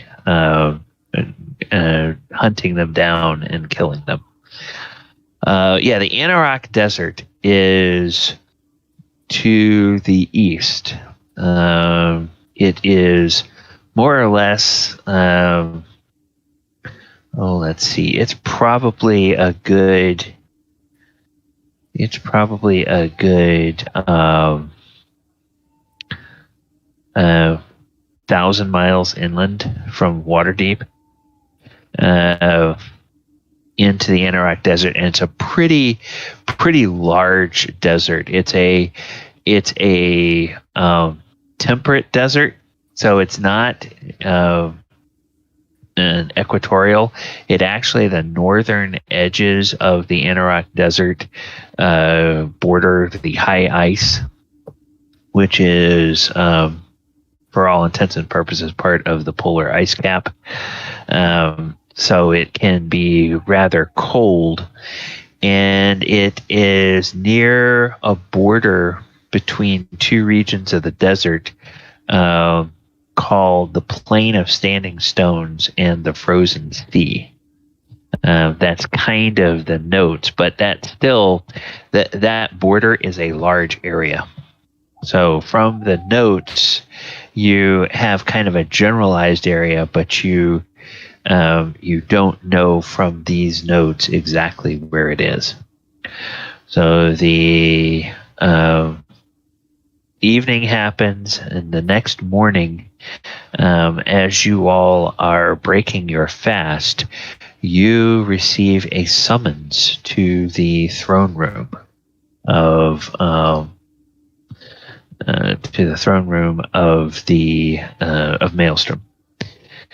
And when you get to the throne room, King Hekaton is there, and he has been looking into his scrying pool, which is this big pool here in the center, and he says, "I found her. I found Iymrith. There's the specific location where she is. She has taken," and he looks at Krenraid, "has taken over the ruins of a city, an ancient city called Asgore, a city of your people, Krenraid. What? It's an ancient dwarven city." What is it with dragons and taking over our cities? Are they just jealous of our architecture or something? I look over. She needs to get out of that place. Friend, it's because most of the time you're good at making gold items. Hint, hint, what we're making. You're a really good craftsman, and dragons envy what you have. Well, then they should just get a better crafter themselves instead of killing us and take it off. They just go take it. They don't care. They'll just take it. Well, this one's going to be taken out. I agree. I'm going to drag that dragon out by its bloody tail. I love your tenacity. And friends, some of the stories about Iymrith, they might be true. I saw her going into the ruins of an old amphitheater, and at first I could not tell where her lair might be, but when she got towards the one end of the amphitheater, she merely began to burrow into the sand and burrowed deep under the ground and disappeared. But all around the ring of this amphitheater, there are statues. And it is said that some of the magic that Iymrith found from the ancient Netherese allows her to turn her victims into statues. Ugh. So there are many of those statues around on this amphitheater. Oh, Will that we just be able to turn them back? And he says, if it was done with some sort of magic, usually that can be undone, but I do not have the kind of magic that can undo that. Perhaps Iymrith has a device in her lair that can help her turn them to stone, and that same device may be able to restore them to flesh. We can only hope. Yeah, that would be awful. So first of all, we've got to figure out how to get there. Second of all, we've got to figure out how to get her away from her lair. Well, getting there, I've already figured that one out. We'll talk to Count Thulin. That'd be easy. And he nods. King Hekaton nods, says, yes. At some point, I still would like to have that meeting with Felgolos, you say? The dragon that cohabitates with Count Thulin on that castle. Yes. I look over at Mulek and I say out loud, remind me next time we see Mordenkainen to if I can get close enough to him and quick enough to punch him in his face. Oh, that would probably not be a good idea. Yeah, well, he deserves it. Anyways, yes. Yes, your lord, that is true. It's his name is Felgolos. Good. Well, now that we know where she is, it might be good if you can somehow arrange before too long that meeting between myself and Felgolos. I can tell him what we know. We can see if any of his metallic dragon allies are interested in taking a fight to this Iymrith. I know the one thing, if we involve the dragons, I am going to have to remind the giants that I take with me that we will have to split the spoils of the battle with them. I can write that up in a contract. Don't worry about that. He's really good at that. Yeah, I can write that up in a contract, therefore everybody would be bound to it. Even the dragons. Dragons know better than to deny a contract.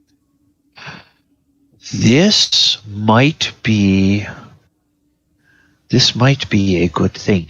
Tell me, do you have any experience with drawing up treaties? Close, but I don't see that being an issue. I've got a few that I can work off of if I look at the library. He has really wonderful handwriting. It will look pristine.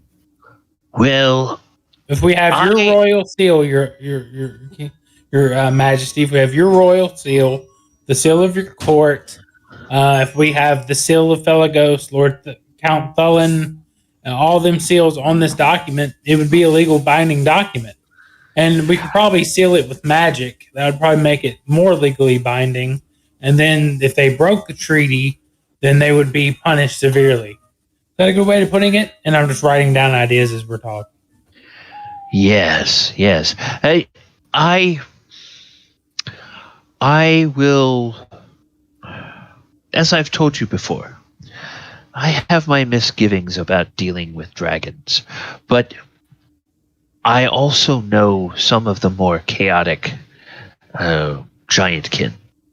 The hill giants. I mean, God bless their souls. Gods bless their souls. Tug and Cog. They make wonderful servants here in the hall, but most of their kin know nothing but smash things with large clubs and eat. And they're not very bright, the hill giants, as a race. And I would worry about them breaking a treaty as much as I would worry about the dragons breaking a treaty. I don't think we'd have to worry about your Majesty. I don't think we'd have to worry about the dragons. I mean, from what I understand he's a bronze dragon, I believe.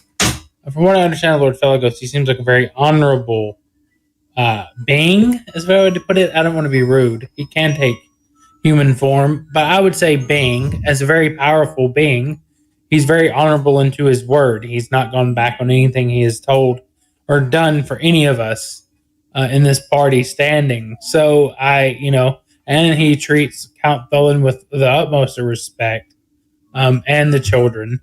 He loves the children dearly. So, I mean, I think you can trust metallic dragons more than we all hate the chromatic, but I think we could.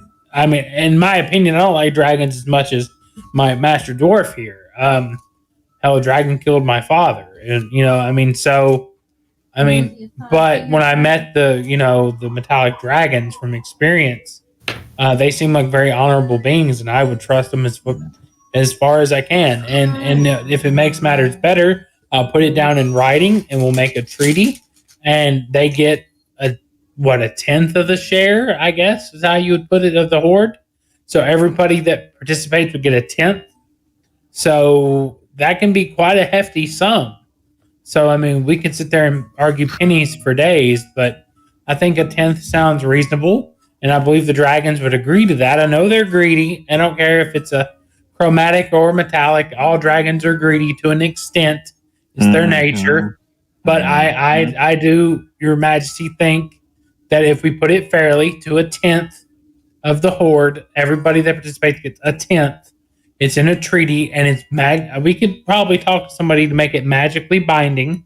As you're talking about your certain kin of yours that you think would break treaty, I mean, if you find the most desirable one of amongst them that can hold a flame or a candle or a pin that can sign their name coherently to this treaty and put their house mark on it, I see that being perfectly fine. And Thaldohr's done with his rant. Well, I know some trustworthy and loyal lords among the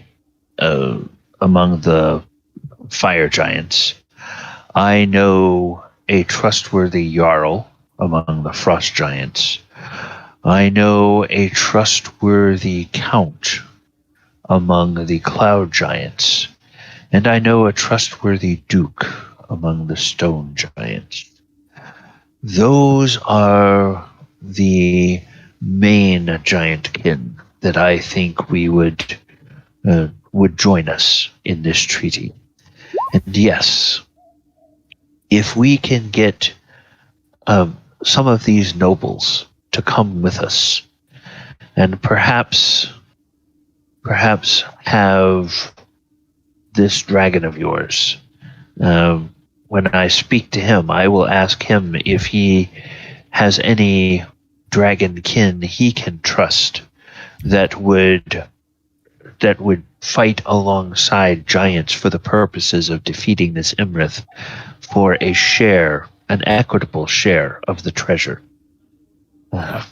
If I may as well, there is definitely one thing you can trust in their joint feelings towards this particular dragon, Iymrith. They don't like her at all. They hate her.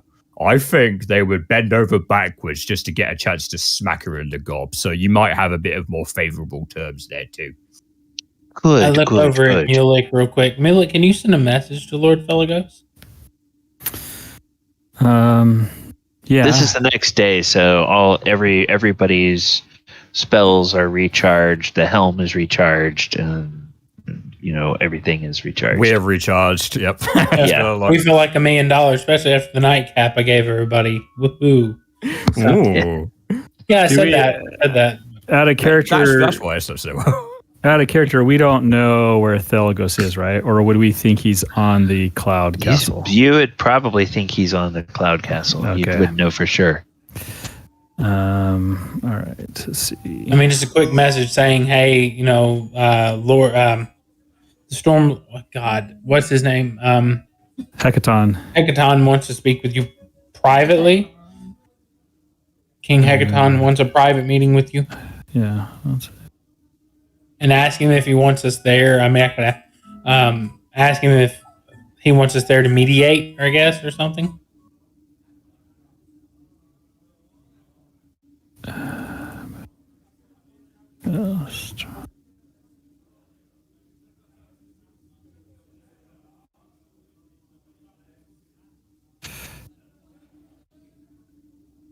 So, all right. So I cast sending. I say, Felgolos, King Hekaton wants a private meeting ASAP. We can come there or bring you to Maelstrom. Please respond. He will respond to you. He will say, and when I say come there, I would have actually meant, I would have put the proper name of the Cloud Castle, whatever. Yeah. I can't remember what it was called. Yeah, Lenar Mall. Yeah, Lenar Mall.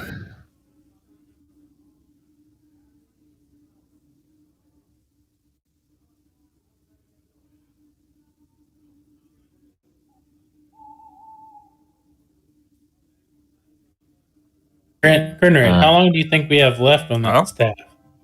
Probably like a good day and a half if we work real hard, all three of us. Yeah. Because it's just a matter of like all of us putting down the parts that we've already got. We've got the cylinders ready for the nails, so it's a bit of fine tooth work, But other than that, we should be done pretty quick. Cool. But it's a competition, so we're waiting for our competition to arrive.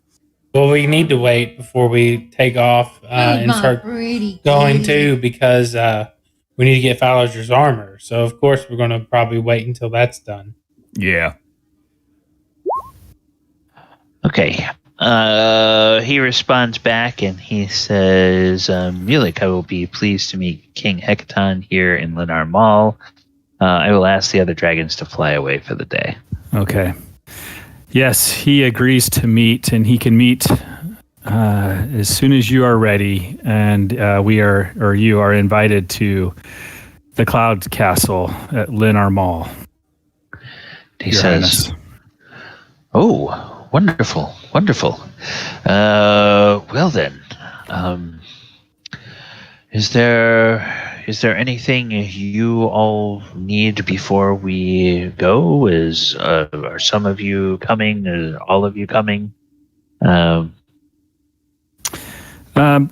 We probably all should head back for the least to introduce Tack to Lenar Mall and maybe help set up her brewing station, and maybe for us to get some rest up there.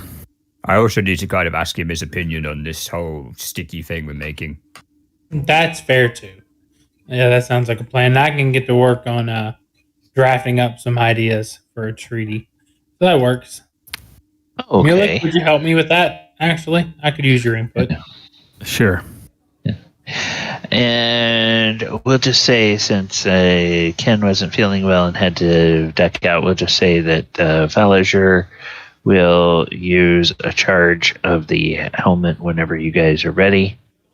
And can that bring us all plus King Hekaton? Oh yeah, 8 people, I think. 8 people. Total of 9, including the person wearing the helmet. Okay, so I'll be able to bring the Shield Guardian. Okay. Yeah. Okay, so It would be King Hekaton, and at the moment, Count Thalin is still here. So King Hekaton and Count Thalin. You guys may need a second trip to bring the bring the shield guardian, but that's no biggie. All right, I'll leave the shield guardian. You guys have that helm, so we'll be coming here can, as well again soon, so it's okay. You can go back and forth, and you're now welcome in both places. So they will. I'm going to copy them. Oh, we can actually come back for free with the conch. So yeah, right.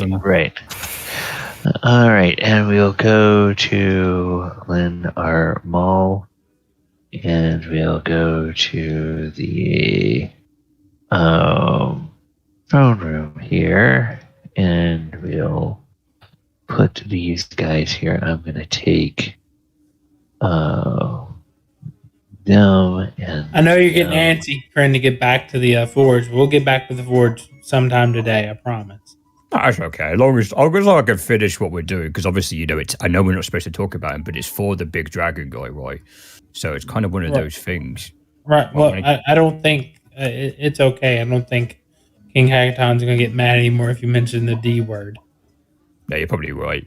He did say he wanted to meet with Lord Felgolos, so I mean it's all good. He might get jealous though. No. This was a deal we worked out with Lord Felgolos way before we saved King Hekaton. Why would how can he? Yeah, he can't get jealous. We just risked our lives saving his life. Exactly. And Felgolos was part of that plan to free King Hekaton. So true. I don't want to toot my own horn, but this is like a really specialized piece of gift, right? And although the gift to King Hekaton was saving his life, he's a big guy. He might get jealous. Might have big feelings. Nah. Well, we did return the wedding ring to Hekaton and all that. Just focus on your armor and Thaldohr's magic trick with the coin, and you'll be good. Oh, don't worry. I'm feeling great about everything. All right. So you guys are here in Linnar Mall, and you lead King Hekaton here into the throne room. And nope, these guys are not in there. I would have burned another sending, and I would have said, "Great, we will be on our way." I would have done that. Okay, yeah. All right. To give Felgolos a chance to get ready, but I wanted to confirm that we will be coming shortly. So I would have said that. Yeah. Sure. Okay, so that's no problem. The other dragons are gone. Count Thaldohr is here. The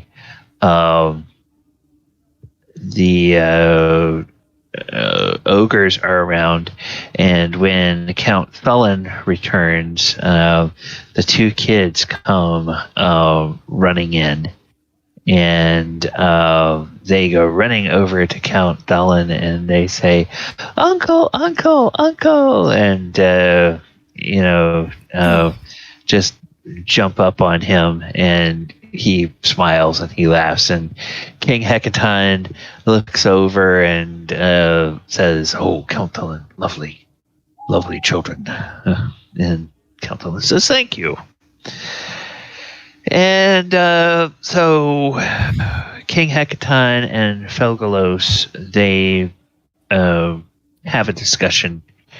King Hekaton invites you all to tell Felgolos a little bit about what you have learned, and so you guys kind of download some about Iymrith, and then he reveals, King Hekaton reveals, that he has found the old amphitheater that Iymrith is now using for a lair. And when he does, Felgolos' eyes light up, and he gets kind of a hungry gleam in his eyes. And he says, "Oh," he says, "they call her the doom of the desert. But when we finish with her, that desert is going to be her doom." And King Hekaton nods, and he smiles, and he says, "I like the way you think." Thaldohr's got his quill and paper Dragon. out. Like, I've got my quill and paper out writing notes as this is going on. See, he hates her. They all hate her. She's not popular. Yes. Felgolos looks over at Krenraid and says, yes, many, many metallic dragons have fallen in battle against Iymrith. She is a crafty one. She has studied ancient magics, and she is more powerful than most dragons. If we were to mount an attack against her, Your Majesty, he says to the king, I would hope that it would be okay if we bring along several more of the metallic dragons who also have an axe to grind with Iymrith. And King Hekaton says, well, I was talking with the small folk here, and Thaldohr. Yes, Thaldohr has some skill with contracts and negotiations.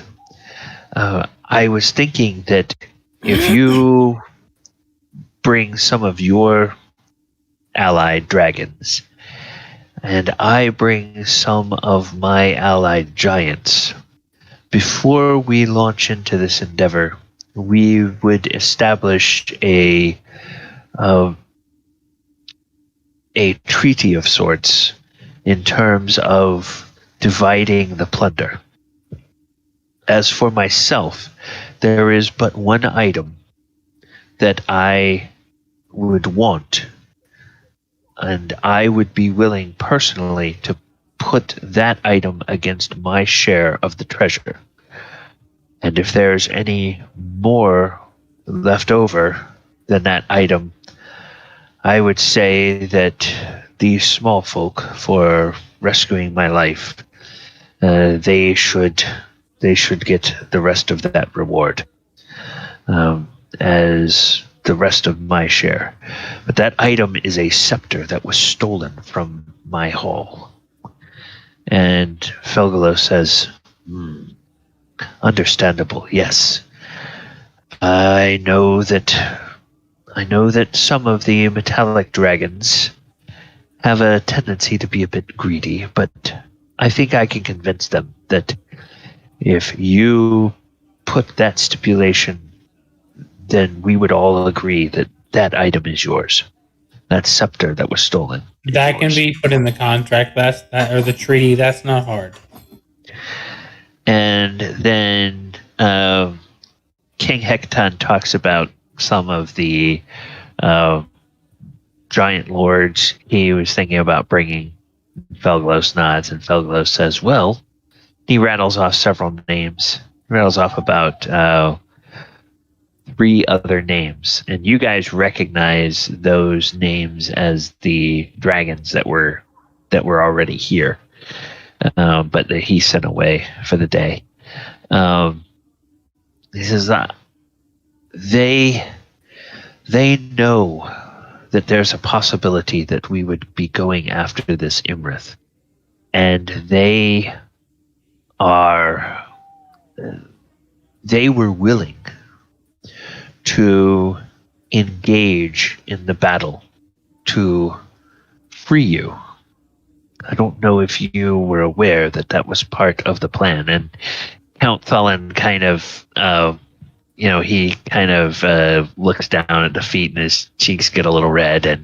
And King Hekaton looks over at him and gives him a smile and says, well, Count Thalin hadn't told me that before, but eventually it came out. And I snicker under my breath and go, born in Canaan. Excuse me. Sorry about that. Oh, bless you. Thank you, Tack. And, the king looks at you and he nods and he looks back at Felgolos and says, yes, Morden Canaan made an appearance of sorts in my throne room. It's a... See Thaldohr putting his fist in his hand? Something I've not seen before, some kind of projection magic. And Felgolos says, oh yes, he did that here one time as well. And he says, yes. And Tack goes, show off. And Yes. Very much a show-off. Oh, thank you. Thank you. King Hekaton says, yes, he just blurted out that Count Thulin was working with dragons. And that was a surprise to me, but I understand now why. And Count, you are to be commended for being bold enough to attempt this venture. Felgolos, I hope that perhaps at least in one corner of the world, the giants who follow me and the dragons who are allied with you, we may not always have to come to blows when we meet each other. And Felgolos says, oh, that would be nice. I get so tired of either chasing or running from giants. And King Hekaton says, yeah, it gets tiring chasing or running from dragons too. So they give Thaldohr a few items, and eventually they come up to thinking that there would be 5 giants, 4 dragons, and you as a party, and then that each of the dragons, each of the giants, and you guys as a group would get a 1/10 share. That's what I was thinking. Of the treasure. Yeah, and if I may make an addendum. Go ahead, Brand, I'm listening. So, this beast, this demon of the desert, has taken up residence in my people's home. Now, I'm happy doing this as part of my share or as my share, but are there any dwarven artifacts? I would quite like to return them to who they're owed. That's a big, tall glass of water there, Krenraid, to take on. I commend you. If we want, we can write that in the contract or an addendum to the treaty that you, for your share, would like to acquire any dwarven artifacts. That's fine, instead of gold, riches, or whatever. Is that fine? Is that what you're trying to say? Yeah, exactly. Very eloquently put. Okay. So, yeah. Jumping out of character a little bit, that if there's any, obviously if there's any dwarven relics, that's fine. All the non-magical stuff. We get to all of the magical stuff, we're going to have to start looking at, the values of everything and figuring out what the party would take and what the dragons would take and whatnot. Right, because the party, I wouldn't say the party as a whole is getting a 10th. Would each individual person get a 10th, or the party as a whole? The party as a whole would get a 10th because and this is one of the things that you start to realize when you're entering into an agreement between dragons and giants. They kind of owe you guys a little bit of a debt, but at the end of the day, they still think of themselves as superior to small folk. Makes sense. So it's like, yeah, each of us can get a 10th, and then you guys as a group can split a 10th among yourselves. Well, it is a dragon's horde. That's actually right. So you have to think. Well, no, what in Thaldohr's head, this is in character. In Thaldohr's head, what he's thinking, it's a dragon's horde, and she's an ancient blue dragon. Yeah. So Thaldohr's like, from the stories he knows, from what his uncle had told him, from what Benedom had told him, the horde could be massive. We're talking about as big as the castle. And it's more than generous because, number one, we don't even have a place to store all that stuff. And number two, there's no way we could defeat this dragon by ourselves. Right. So there you go. Mulek and me are talking back and forth. So that's the thing. And so I'm thinking, I look over to Krenraid. That's very admirable, Krenraid, but that'll have to be discussed on site because we, as a group, only get a 10th of of the horde. Yeah, I get a 10th for your 10th, right? No, we all only get a 10th together. Like we share everything. Is that a way to put it? Okay. So we have to pick and choose our battles, there, buddy. So no here's problem. But what you don't realize either, King Hekaton gave up his share for his staff to us. So technically we get 2/10 of a share as a party. Yeah. So that's 2 10s. So right, don't worry about the math, Krenraid. I got the math. Got 20. But and then it'd be like you get 20 more than everyone else. Right. Oh, this is very generous. Well, yeah, he's very generous to give that to us. That's fine. So, but that could be what you're not understanding, Kren. Besides your dwarven artifacts, the amount of money that we would have, you could probably buy them from the dragons or from Count Tholen or any of the giants. You probably could barter with them for the amount of money that we would have. So that's just getting ahead of the cart before the horse. Let me write up this treaty so the king and Lord Felgolos can look at it and see what they think. And we will all be in agreement that when we put our names to it, that we're getting 2/10 because Hekaton's giving up his share for the staff. Felgolos and all his dragon kin get a 10th of the horde for helping defeat the dragon upon death of dragon. And I write that in there too. Upon death of blue dragon, horde shall be separated into 1/10 shares amongst group of members that, just you see Thaldohr's going through legal jargon, just writing down all the legal jargon of the contract. Yeah, and King Hekaton will give you the specific names of the giant nobles. Count Tholen is one of them. Felgolos will give you the names of the other 3 dragons that are put in there, and they both are they're both very finicky about how you spell it. Make sure that you spell it correctly. Everything will be spelled 100% correct. What happens if someone dies? Then we would split their share or give it to their next of kin. That's debatable amongst dragon kin. No disrespect, Lord Felgolos, but he even said it out of his own mouth. They're greedy. So they would kind of fight over it. So we would put in the contract next of kin. So that way, the dragon can't say, well, that I'm kin.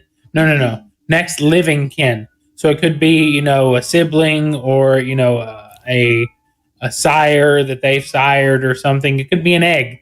Who knows? But that will be left to them. The contract will be sealed. I have a question. Don't worry about it, Krenraid. You see, this is Thaldohr stressing out just a little bit. He's keen-minded. He's cool.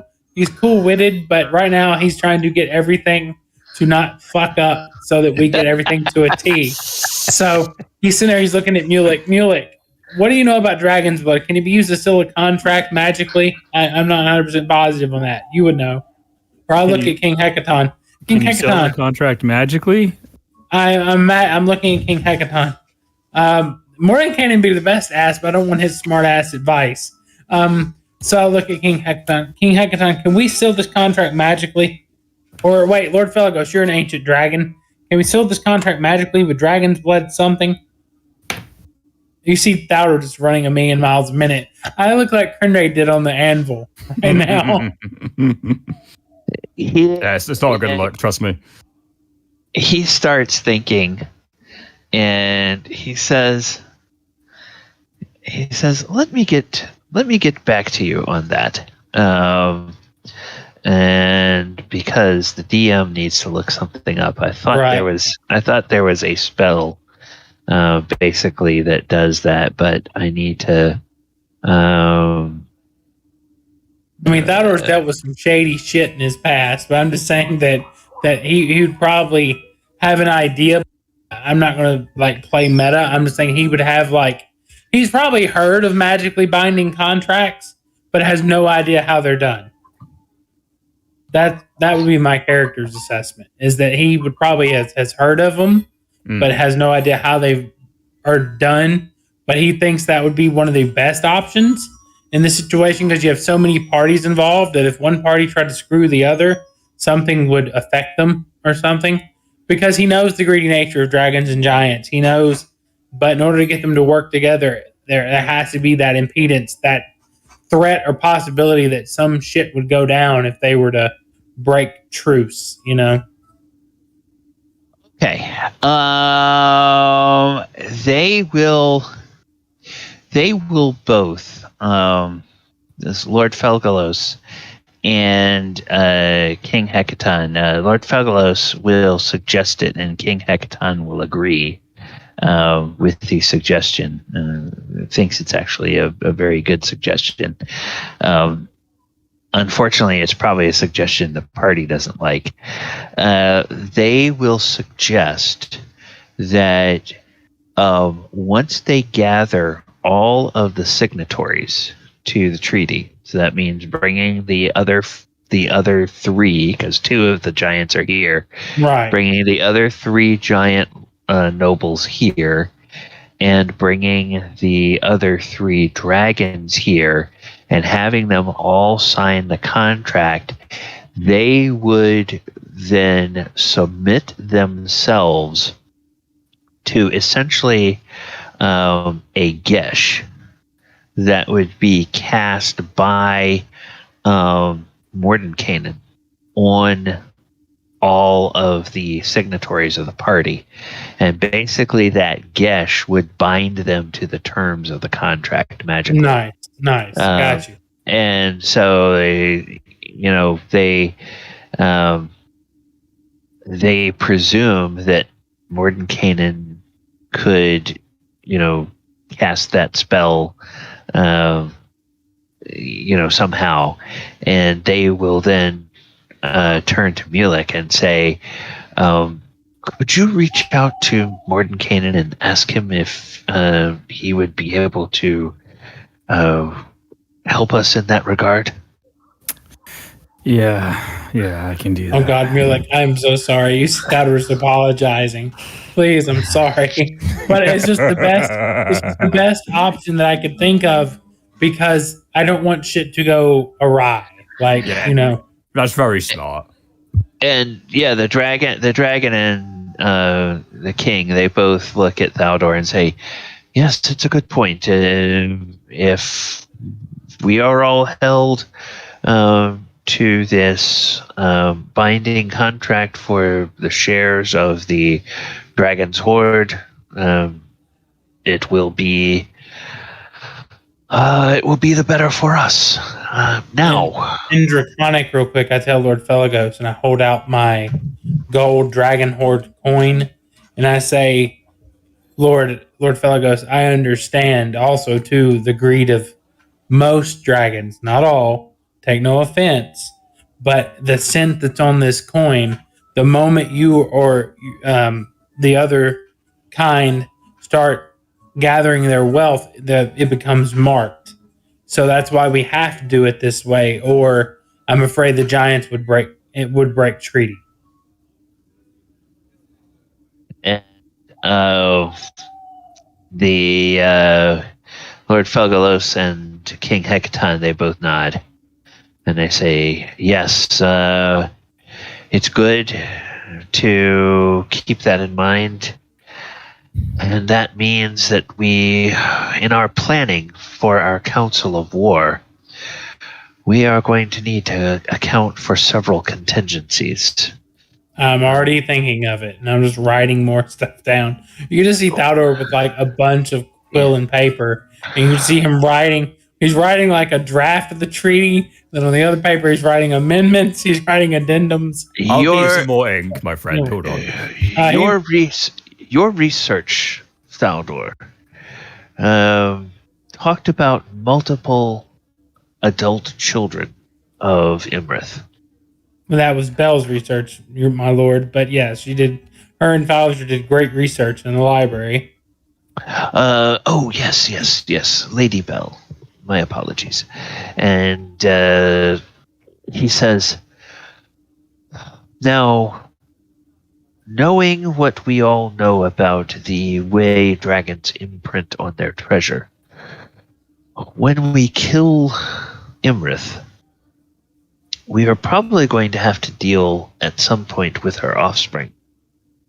Now, would we want, and he looks at Felgolos, he says, Would we want our treaty to last until for a certain period of time, or until all of Iymrith's children that tried to avenge her have been vanquished, whichever comes first? Say maybe 10 years or so. Oh, I speak up real quick and say, I know this sounds cruel of me, and I look over at my party. Don't think bad of me. It's just my nature. But why wouldn't we just eliminate them after we eliminate her, we just take them out too? So you have nothing to worry about coming after you years down the road. Because Lord knows I don't want a blue dragon coming after me 20 years from now when I'm on my deathbed. Well, maybe 40 years. But you know what I'm saying. Well, then we would need to find out where her children lair.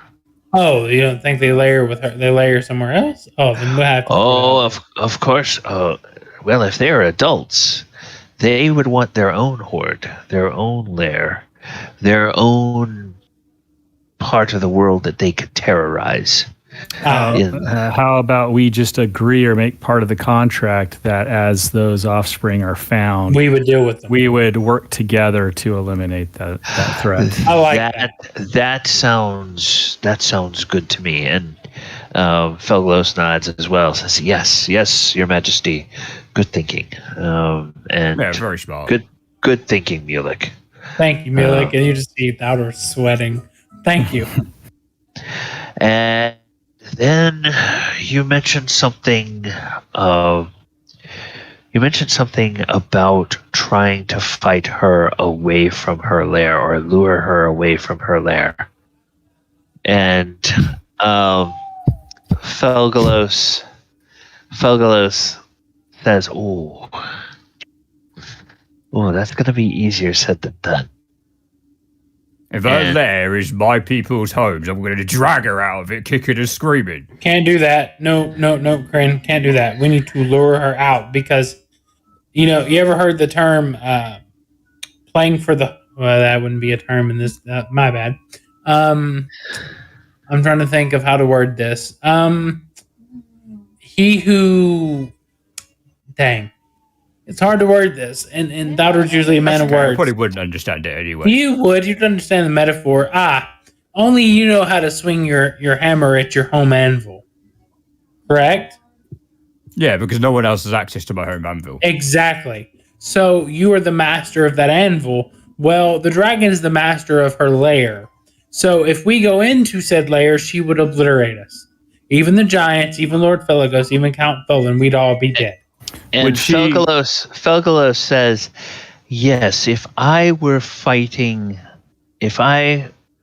had to fight against a group of foes, a strong party of adventurers that have proven their might over and over again, the lords of giants and other dragons, their might combined together, if I had to face them, I would only face them in my lair, because that is where I gain access to the most of my power. Would she come to the defense of one of her offspring? Yeah,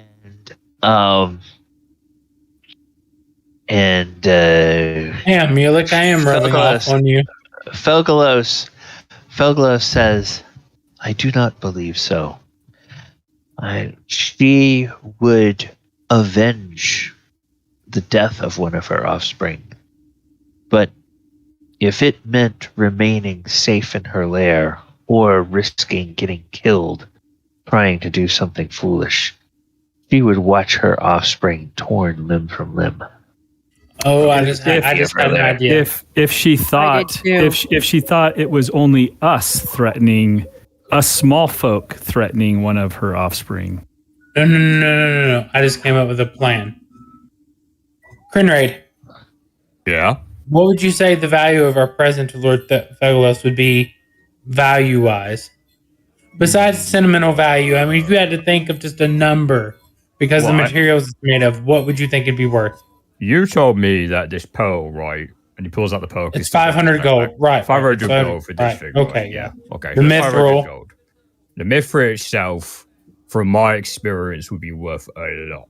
Like, we're talking a couple of hundred. Shiny. Yeah. Oh, okay. Let's just say it's worth a pretty penny. I look at Lord Felgolos. Dragons love treasure. Let's just be honest. I'm gonna cut the bullshit. Correct? Yes, very much so. How about we use your staff as bait? Oh, his scepter, he doesn't know about it yet. Well, no, he knows about it. He don't know how pretty it is yet. But I'm just saying.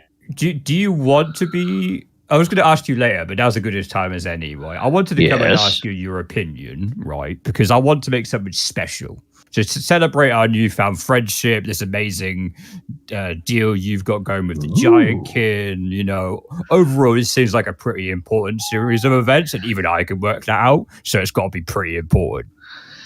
I wanted to ask you if you like surprises, or do you want to know about it now? So I can get your input before I do any like the actual work on it.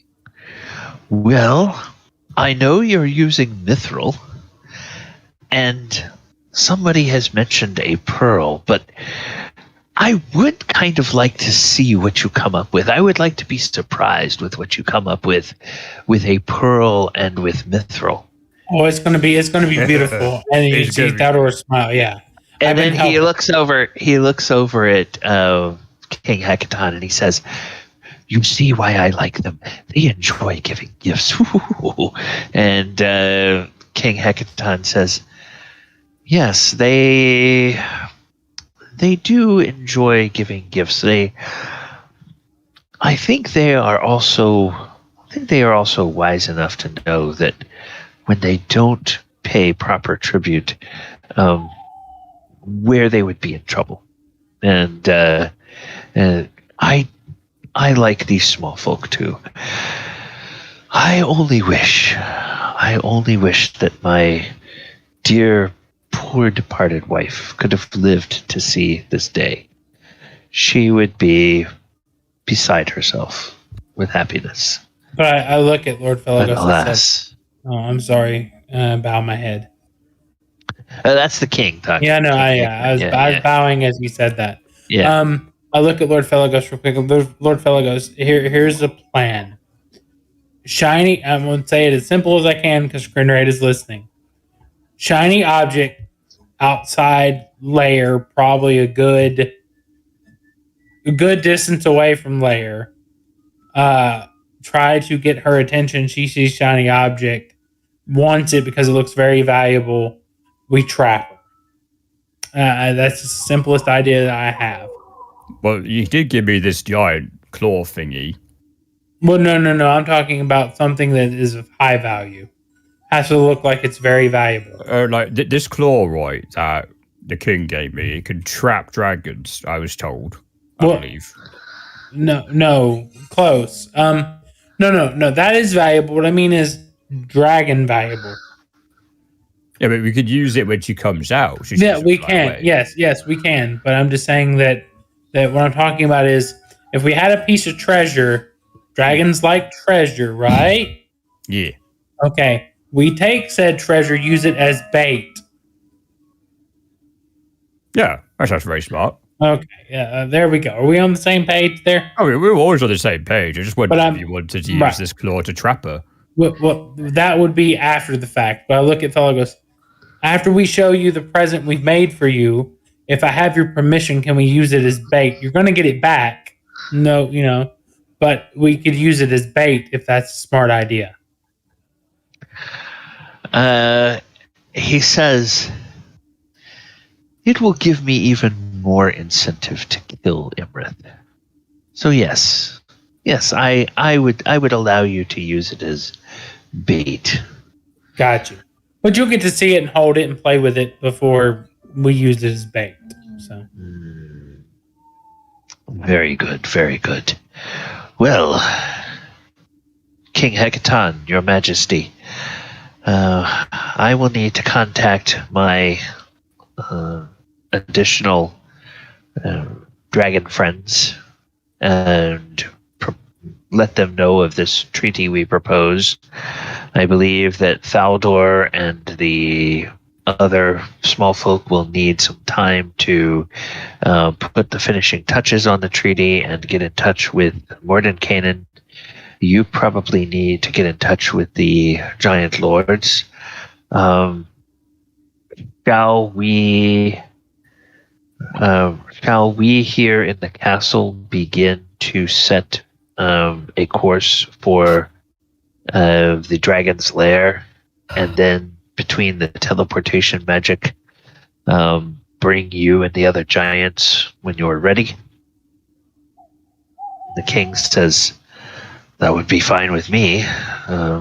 What about the rest of you? Do you see any reason why we need to delay before we head out on this adventure? Well, we do need to get Falzaure armor from the fire giants. That's still in the works. Oh, yes. We need to has start to a little finish- competition. Yep.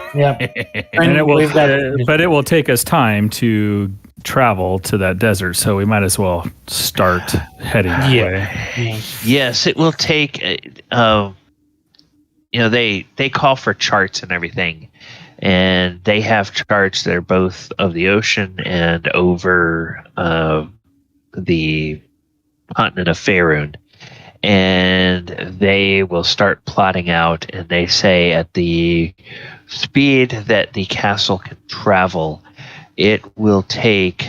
So let's see, days, and then down. It would be able to cover the distance, the 2,000-mile distance, in about 6 days. Ample time, more than enough time. So, we can figure out how much time the fire giants are going to take, and we'll go ahead and say that if it's any other time, then it will be the dragons and the giants kind of getting their stuff together, and King Hekaton, convincing the other giant lords that this is a good treaty, and the dragon convincing the other dragons that it's a good treaty. And then at that point we can start traveling, and by the time we reach there, the armor will be done. Perfect. And Did you hear anything back from Mordenkainen and Mulek? I don't know that he sent a message to them yet. I was waiting until the contract was signed. Okay. Oh, you want to do it? Oh, you want to do it when it's signed instead of asking him before? Well, I imagine. Well, I don't know if it's something that he binds us. How are we doing this? Are we thinking that he can bind it magically, or does he have to witness it while it's all signed? I'm not sure. Well, you know something about. We're going to go ahead and wrap up in a moment, but we are. You know something about the Geas spell, and the Geas spell is a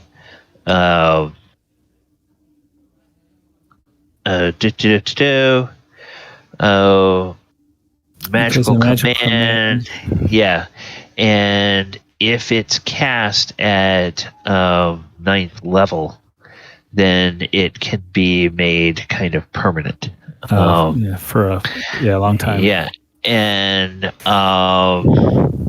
so it might require, with the number of people or the number of organizations involved, it might require actually Mordenkainen and one of his buddies to have enough 9th level spell slots to do all of that.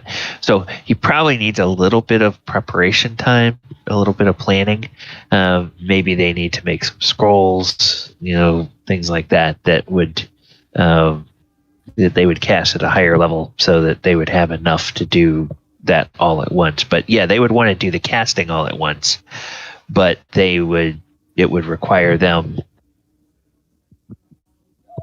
It would require them a little bit of preparation time. A couple days. It would take them a couple days. Yeah, so you probably want to go ahead and let them know first, and then find out. All right, so I send him the message. Need your assistance to seal an agreement among the giants and dragons. We have a signed contract and need it magically binded. Geas spell ? The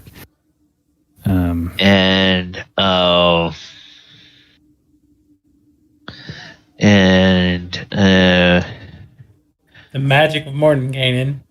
I like Tessaluk and his other buddy, but goodness gracious, why does he got to be so pompous? I will. So it's like, I don't know. Tack, you know what? I like your input about how you think about Mordenkainen. I'm really starting to get pissed off by that wizard. No offense, Mulek, you're my favorite wizard besides Uncle Abinadon. No offense taken. Right, yeah. Mordenkainen gets under my skin too. Literally, right? Gets in my head a little bit too much. Right. Okay. So you get perhaps the most complimentary sending or reply back that you have ever received. He says, "Wonderful. You boys and girls may amount to something someday. I'll bring Adaluk along. We can be there in 3 days."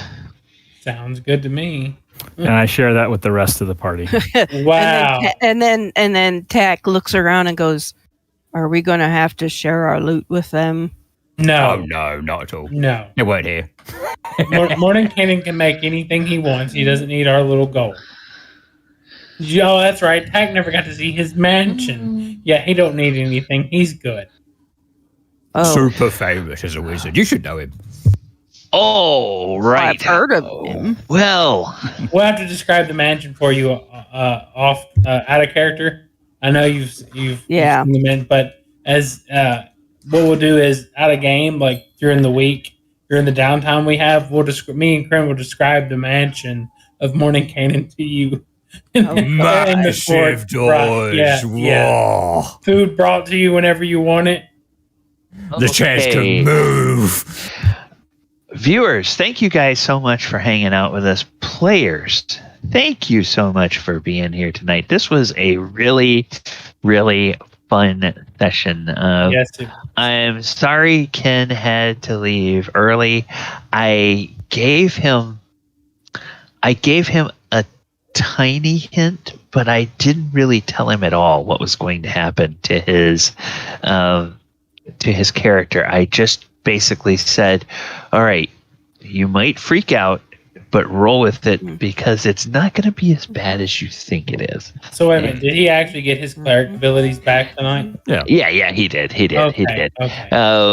And he did play that so well.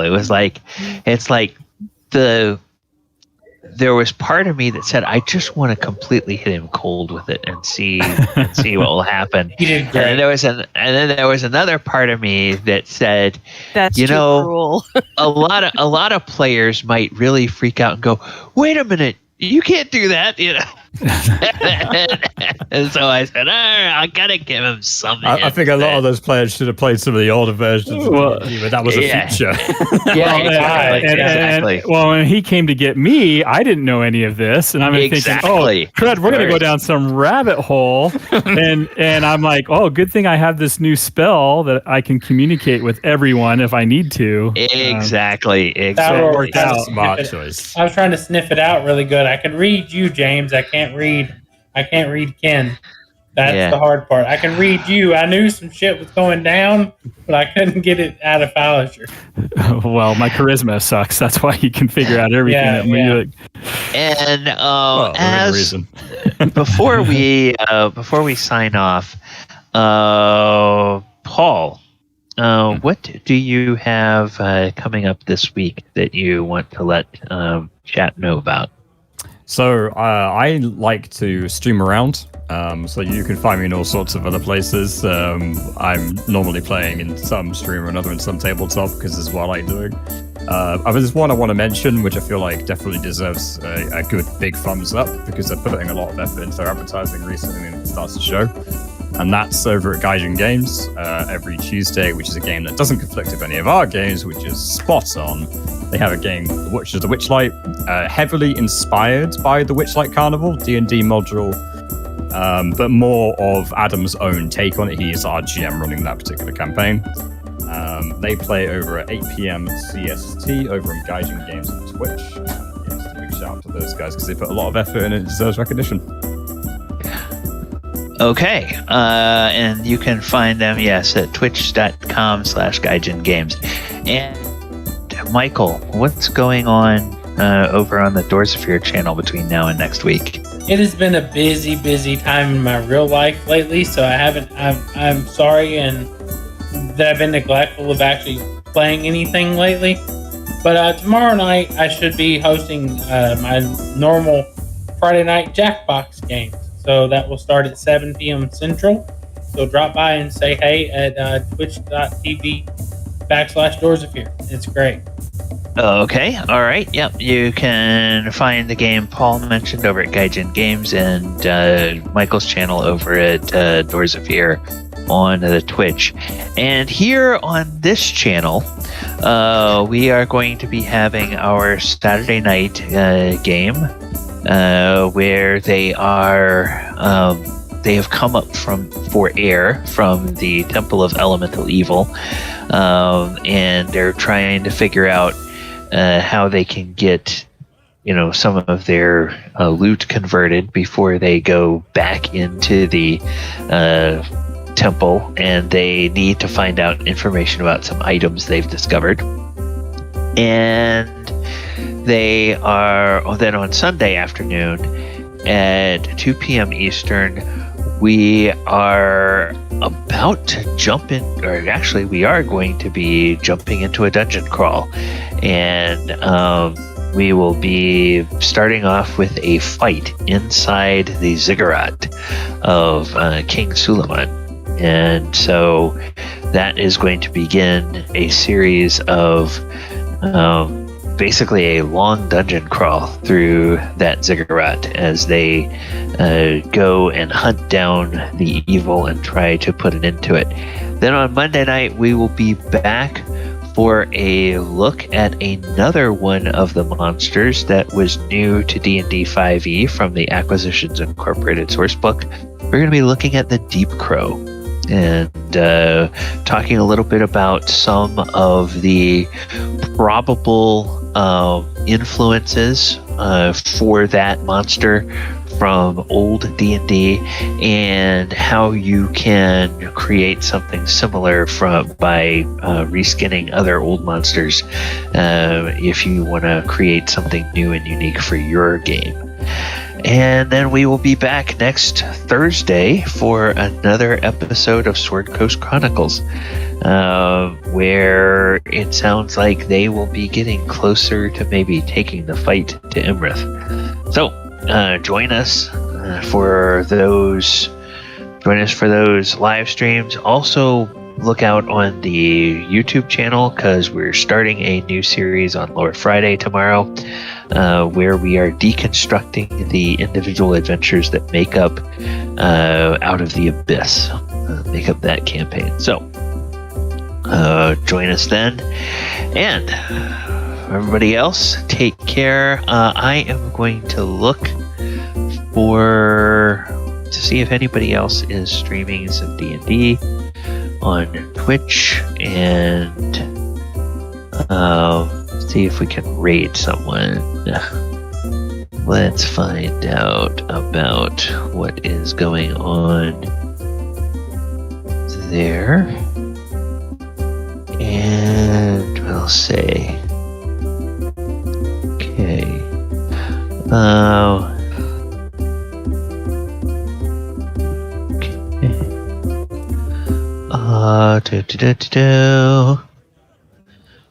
Meaningful gaming. All right, so let's go raid Meaningful Gaming. They are playing some D&D. All right, everyone, take care. Hope that you will have a wonderful week. Hope we'll see you around for some additional times. All right. Take care, everyone, and we will talk to you later.